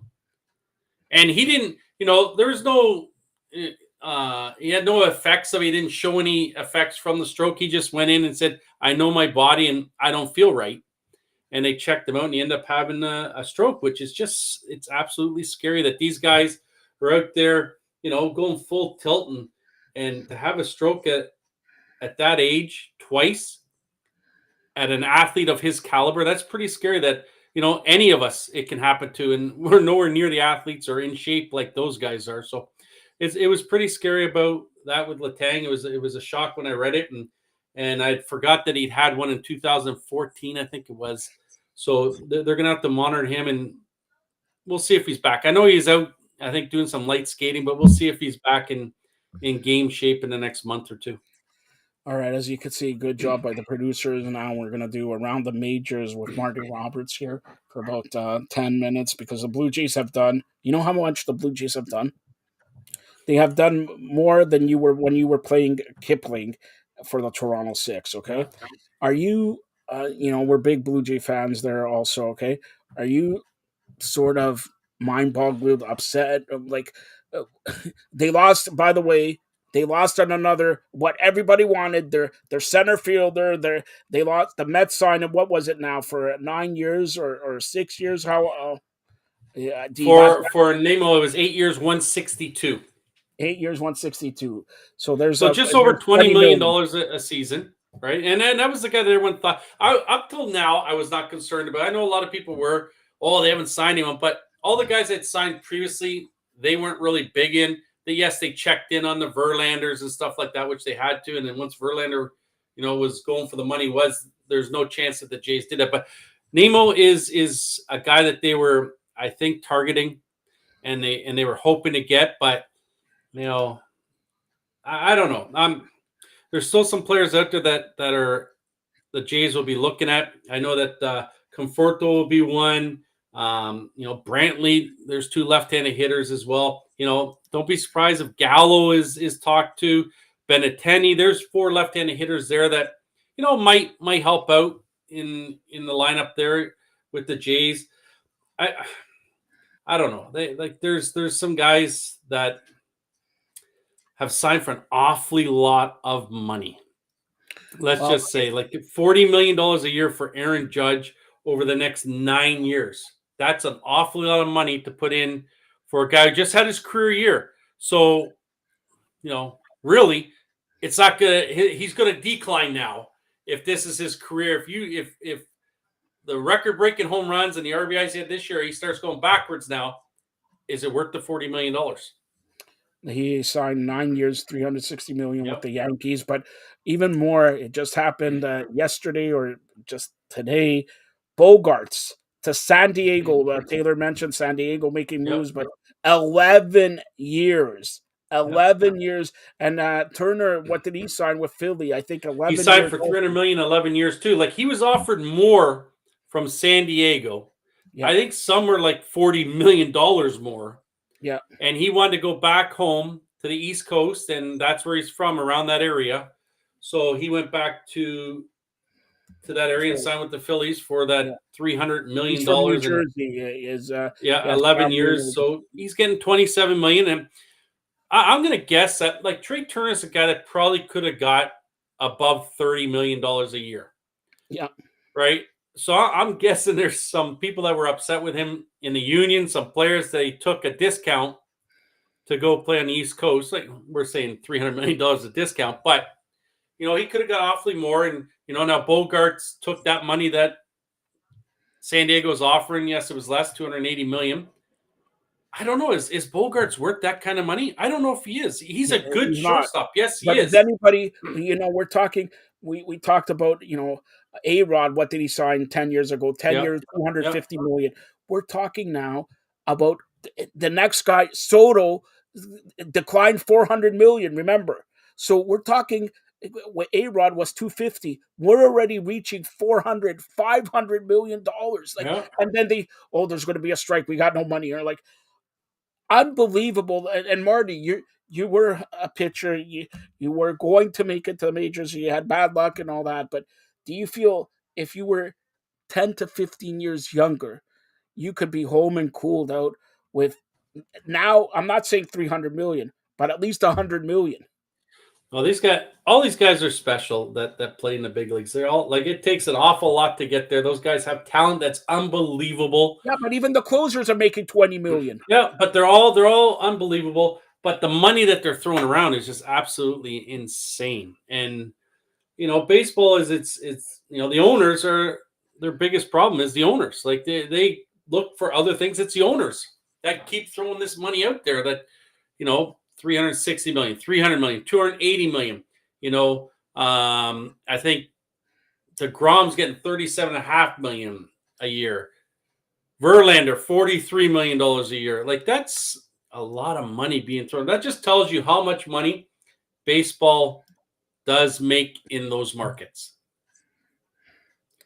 Like the Jays, there's no. I know Shapiro and Atkins keep saying money's not a concern. We don't have problems with the money. I think the threshold this year for the luxury tax like $233 million or something like that. They say they're not concerned about that.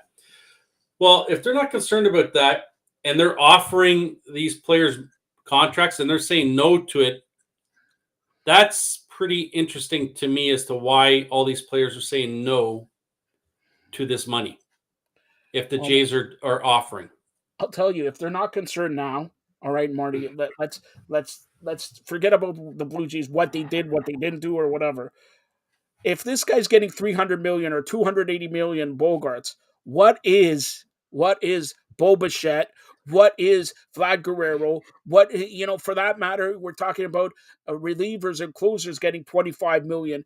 What is Romano going to get? Like, if there anybody in baseball now, if you're a star, which Bo Bichette is, Vlad is, you're getting it starts at $300 million. Well, and Bichette's got to be licking his chops, seeing that what these two shortstops have signed for. Carrera's still out there. He's going to get somewhere around that neighborhood. Yep.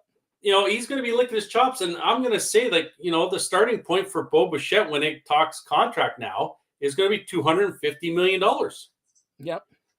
So whether it's 8, 9, 10 years, but that's what he's going to get. And I've said this before, as much as Vlad's a really good player, I think Bo is a player that more athletic, can play other positions, whereas Vlad is a first baseman. Yes, he came from third, but he's a first baseman. You can't move to the outfield. You can't.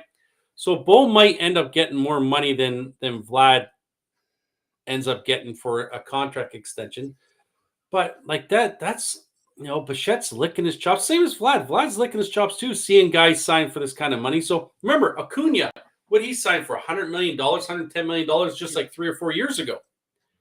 Now these guys are going to sign $300 million. Like, there's another guy. If Soto has a good year with San Diego this year, what is he going to command?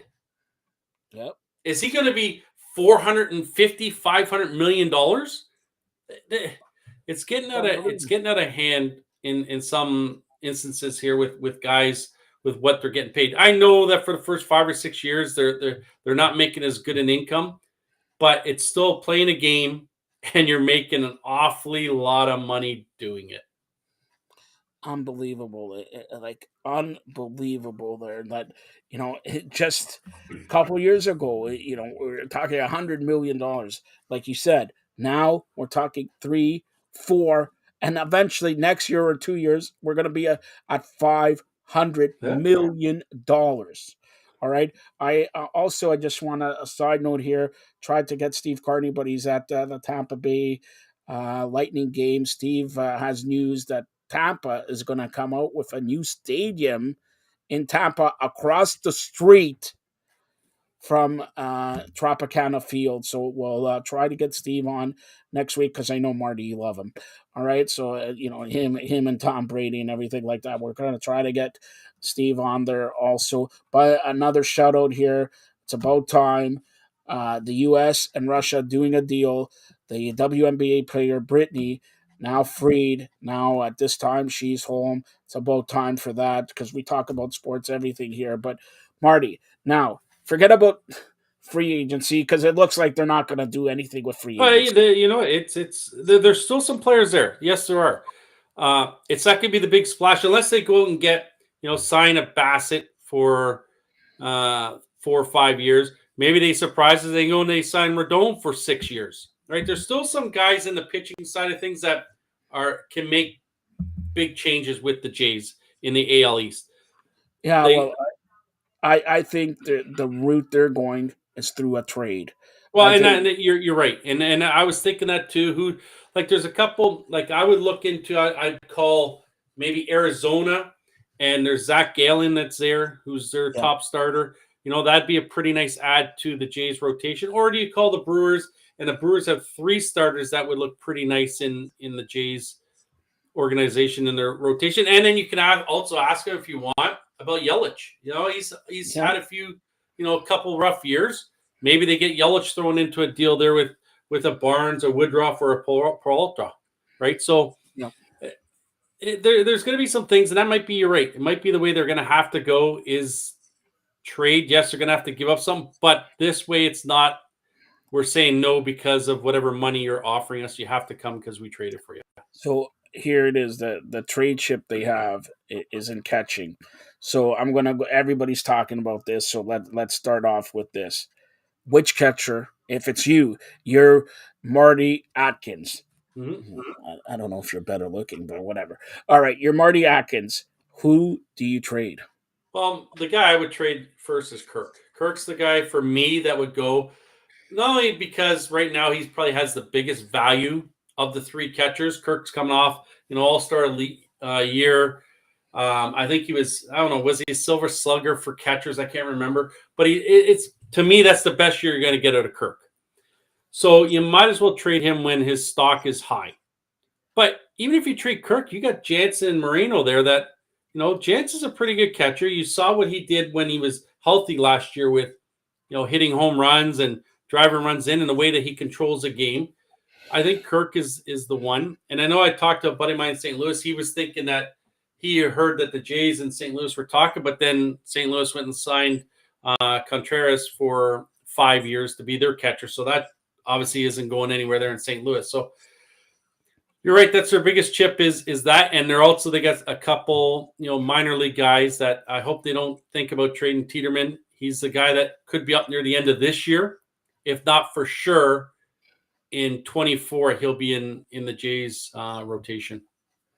All right. Well, hopefully, the winter meetings, a lot of action happening because we were talking off air here and say, when are they going to do signings? When and now it's going to be a flurry of signings, but most of the trades and all that are going to happen, and they're not even going to happen by Christmas. They're going to happen after the new year.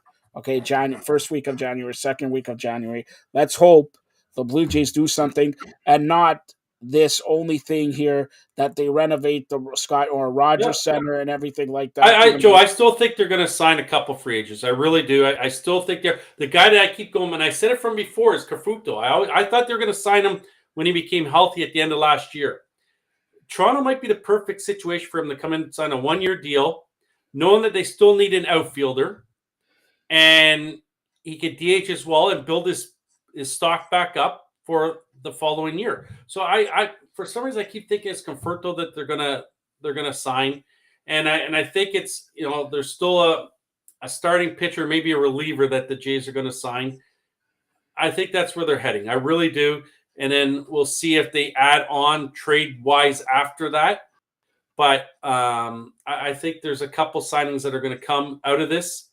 You got to remember when they signed Springer, I think it wasn't until like mid-January they signed Springer. Yeah. Right. So maybe there is something here that they're, I know Boris said the other day that the Jays have a meeting with one of his clients next week. Well, I think he's got Gallo. I think he has Carfuto. So maybe it's one of those two. Carrera, they have him, but I can't see them signing unless they do. They sign Carrera to a 10-year deal, and then they somehow work a deal and trade Bo for pitching. Yeah. So that's all right. I'm just getting a text from your good friend Carmen Asako. He says he does now daily bets. He wants to actually sort of have a deal with you, and the bet is the loser has to buy Patricia a bottle of red wine. All right. I don't know who this Patricia is. All right. So by the way, right now it is Baker Mayfield starting for the Rams, 13-3 for the Raiders, but we won't touch on this game. All right. Sunday, I'll go through some games. You give me your bets. All right. All right. First of all, I don't know if you know this. We're going to start with the number one team that's going to win the Super Bowl. The Jets and the Bills. Bills favored by 10. Oh, man. 10 points. Is it in Buffalo? Yes. I'm going to go with Buffalo. The Bills 31. The Jets 10. Baltimore, Pittsburgh. Of course, Jackson not playing. Yep. Pittsburgh favored by 2.5 in Pittsburgh. Yeah, that's, man.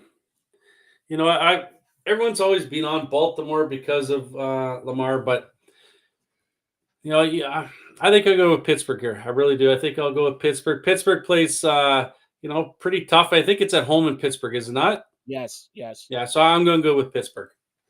All right. So the next one is a head scratcher. Minnesota comes in at 10-2. They're in Detroit. Detroit has won a few games. Detroit's 5-7. Detroit is favored. I looked at that too. I was thinking, is someone out for Minnesota? It's going to play like, is Cousins out? I don't understand this. And I thought, wow. I would think everyone would be all over Minnesota. I could see that line changing by the time Sunday rolls around, but I'm going Minnesota. All right. Jacksonville, Tennessee, we won't touch on. We'll touch on the East, the NFC East. Philly at the Giants. Philly at the Giants. Remember, Philly favored by 7. It's a divisional rivalry. Giants came off of a tough game against my Washington football team. It's a tie. And it was, don't even get me going on the tie stuff, but I think the Eagles might run away with this against the Giants. I really do, because the Giants didn't look great. They did not. Washington jumped out to the 10-0 lead. They allowed Giants to come back and take the lead, and then they had to come back late to tie it. But I think Philadelphia's just looking too damn good this year.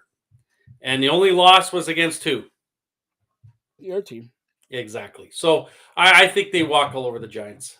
You mentioned your team. Do you want to touch on their owner? Never mind. No, I don't want to touch nothing on that idiot. All right. So your other, I don't know if he's your friend, former friend, current friend, former, co-manager or whatever. Houston at the Dallas Cowboys. Dallas Cowboys favored by 1-7. Yes, 17. Man, that is a lot of points to give up. That's 3 scores. I'm gonna go with the Texans here and take the 17 wins. I'm gonna be up 17-0 for the game even starts. Taking the Texans. All right, I'm sure your friend is watching on here. All right, so let's get to 2 more games here. I know Carmen's watching. Tampa Bay for Steve up against San Francisco. Mr. Elevalent is going to quarterback for San Francisco. He won last week. It's in San Francisco. San Fran is favored by 3.5. Yeah, it's going to be interesting because I don't think they were ready last week when what's his Purdy? Is that what his name is? Purdy. Yeah, Purdy. Yeah. I don't know if they were prepared for him when he came in, but I think they're going to have to. They're probably going to run the ball a little bit more this week. San Francisco. Man. I think I'm still gonna stay with San Francisco because I think San Francisco's defense is pretty solid. So I'm gonna go with San Francisco. And Tampa Bay did not look good until the last 6 minutes of that game the other day. Yeah. Against New Orleans, right? Yep. And again, it was just New Orleans. You look at that game. Here it was. I forget how much time was left. 3 minutes, maybe under 3 minutes, and they went 3 and out in 31 seconds. New Orleans did. Yep. You can't give Brady that much time to come down and beat you with a touchdown. So that's on their coach for not running that clock down a little bit better. All right. By the way, Marty Roberts and Anthony Kay's favorite team, the Chicago Bears, have a bye. 6 teams have a bye: Atlanta, Chicago, Green Bay, Indianapolis, New Orleans, and Washington. Sunday night, a good matchup here, and I'm telling you, there's going to be a surprise. The Miami Dolphins go into SoFi Stadium and take on the LA San Diego Chargers. Miami favored by 3. Every time I jump on Chargers thinking, man, you know what? They're just looking good. They go and they just blow it. They just fall behind, and then they spend so much time trying to get back into the games. You know what? I'm going to go with the Dolphins here. I'm going to go with the Dolphins. You're going to be wrong. By the way, they moved games next week, week 15. There's 3 Saturday games. 1 p.m. Saturday, December 17th, Indianapolis, Minnesota. 4:30, Baltimore and Cleveland. And Saturday night at 8:15. Oh boy, squish the fish. By the way, I'm looking at the weather in Buffalo. It's not going to be 6 feet of snow, maybe 2 feet of snow. Payback for when it's 180 degrees in week 2, Buffalo, Miami. The Buffalo Bills will play the Miami Dolphins. All right. And it's another Thursday, next Thursday, a good matchup. San Fran and Seattle. So good matchups. And they moved one more game. Sunday night, December 18th, 8:20. The New York Giants and the Washington Commanders. Marty Roberts is going to be glued to that 75-inch TV he has in Barrie. How big is your TV? 32-inch black and white. 32 black and white. I believe that. All right. And you know what? And you know who's going to be back for Washington soon is Chase Young. He hasn't played yet. I guess they thought he was going to play last week. Maybe there's a chance, but I think with the bye, I think you see him playing that week. That's a big hole in their defensive side, right? Yeah. And they've still been pretty good on that defensive side of the ball too. So I think this time Washington isn't going to be tied with the Giants. That's for sure, especially being back at home. And I'm telling you what, right now, I don't have inside information here, but the following week, week 16, all matchups except 3 or 4 are played Saturday, December 24th.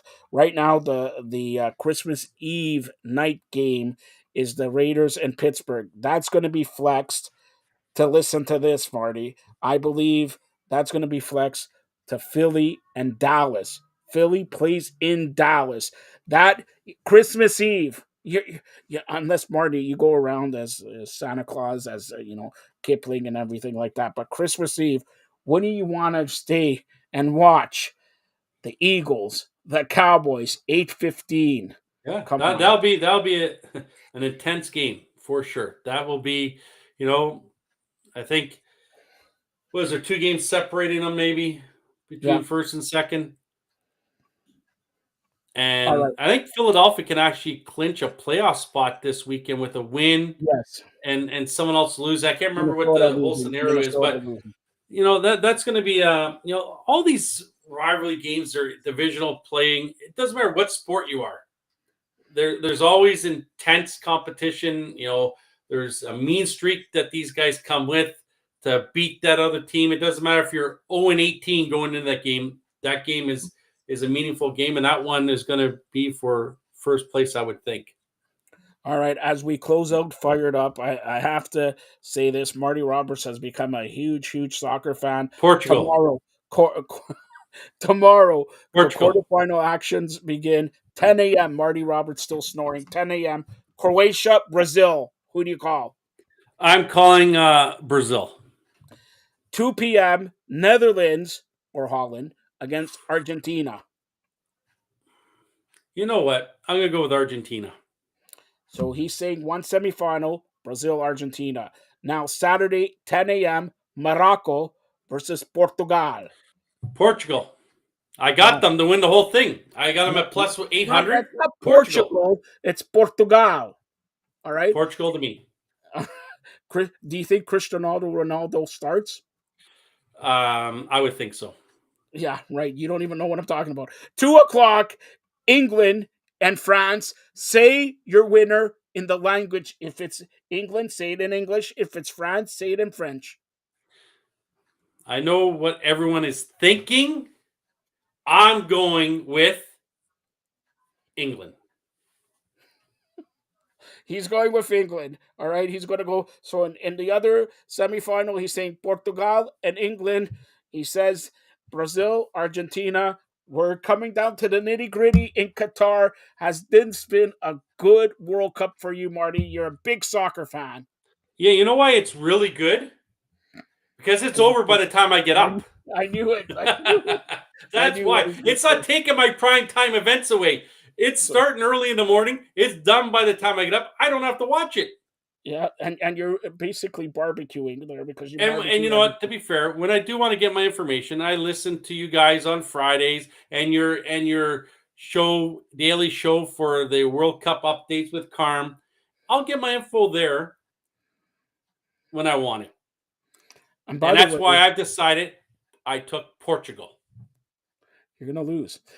All right. By the way, midday update will return next week after the World Cup. So thanks Since when did you switch the name? Because we have nobody here named Mike. All right. That's the truth. All right. What do you want, midday Marty? I want to do a show while you're driving on the bus. No, you don't want that. No, I don't want that. All right. I don't want that. So here we go. Thanks a lot to Carmen Asako, Giancarlo Lino, who pulled the double shift here. Anthony K pulled the double shift. Derek Bowles with Unstoppables. Marty Roberts and Taylor Woods for Fired Up Live. Any last comments here, Marty? You never asked me where they could reach me. I was going to say that, but now that you said that, you're going to stall. Just look along the bottom of the screen. Oh, Lefty 22. On Twitter and Instagram. Yeah. Does anybody reach out to you? Well, I'm just hoping my jersey from Toronto 6 Taylor Woods comes by FedEx in the next couple of days. So this Can you tell me who this Patricia is? She's asking, is Marty Roberts going to come to her wedding? All I know is that she has breaking news type of stuff. Do you like that breaking news type of stuff? Breaking news is always good. Breaking news is always good. Doesn't matter what it is. You just don't want to slip on the floor when you break the news. Wait a minute, Marty. It's about time that you go in the tubs, right? You go have a nice time in your tub and everything like that, don't you? It's a relaxing time. Then you flip. You get the candles going. You put the jacuzzi jets on. You just sit there and you reminisce about what happened in the day. Yeah, it relaxes you. You reminisced with who? With who are you reminiscing? Are you breaking the news or what? I'm not going to say I talk to myself, but I do talk to myself. And what do you say to yourself? I just say, man, what am I going to do tomorrow? Do I have to wake up and do this all over again tomorrow? And then I'll answer myself, and then I'll get out and I'll go to bed. What, don't you ask yourself, do I want Portugal or do I want Morocco? Don't you ask yourself that? No, I don't want. I want Portugal. Portugal is. I put my $4 on Portugal to win it all. Marty, and how much do you win if you bet your $4? I don't know. It's plus 800. Plus 800. Marty Roberts, my new best friend there. All right, plus 800. And by the way, when you're in the tub, do you have a nice, a little bit of the bubbly or what in the tub? No, I don't.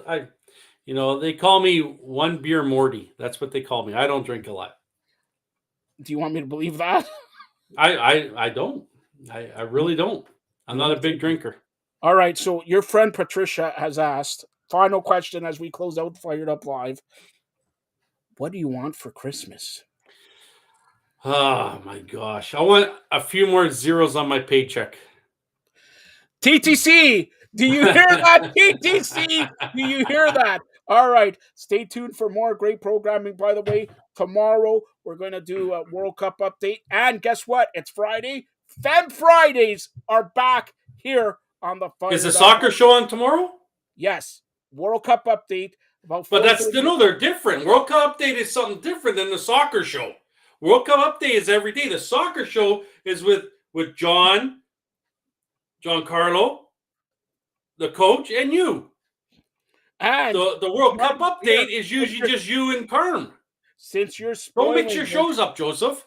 Hold on. Next week we got the semifinals and finals, and Fired Up Network is planning big, even bigger shows. We got Carmen. We got Giancarlo Nino. John Nelson is going to come back. He had to cry because the USA lost.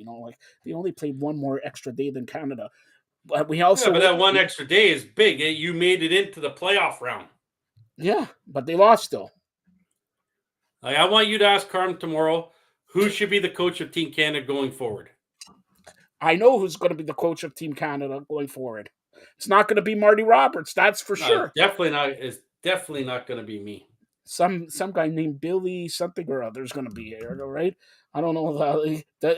Don't you agree with that? Can he be the coach of soccer or what? No, I think they should give serious consideration to the coach Carm. They should. No joking aside, he should already have an amazing paying coach. We take 40% of the salary, a lot of zeros. You wanted a zeros. Come on. All right, Marty, are you going to let me close this out or not? By the way, I believe. One more thing. When you talk to Carm tomorrow, ask him what type of product he puts in his hair. He doesn't. It's all the flaky and all that. There's dandruff. Wow, that's some natural hair right there. That's a nice lid he's got going on. Ask if he can give me some of it because I got some bald spots happening. So wait a minute. What do you want for Christmas? And hair plugs. Hair plugs. Yeah, Eric has some of them. All right. So for everybody, a cast of thousands here on Fired Up Network. Stay tuned for more great programming. Have a great night. And again, happy belated birthday to Digit Murphy. Happy birthday to Nathan Parrott. And on Monday, it's my dad's birthday. Happy birthday, Dad. Love you. Thanks a lot for watching. Stay tuned for more great programming. Thanks, Marty.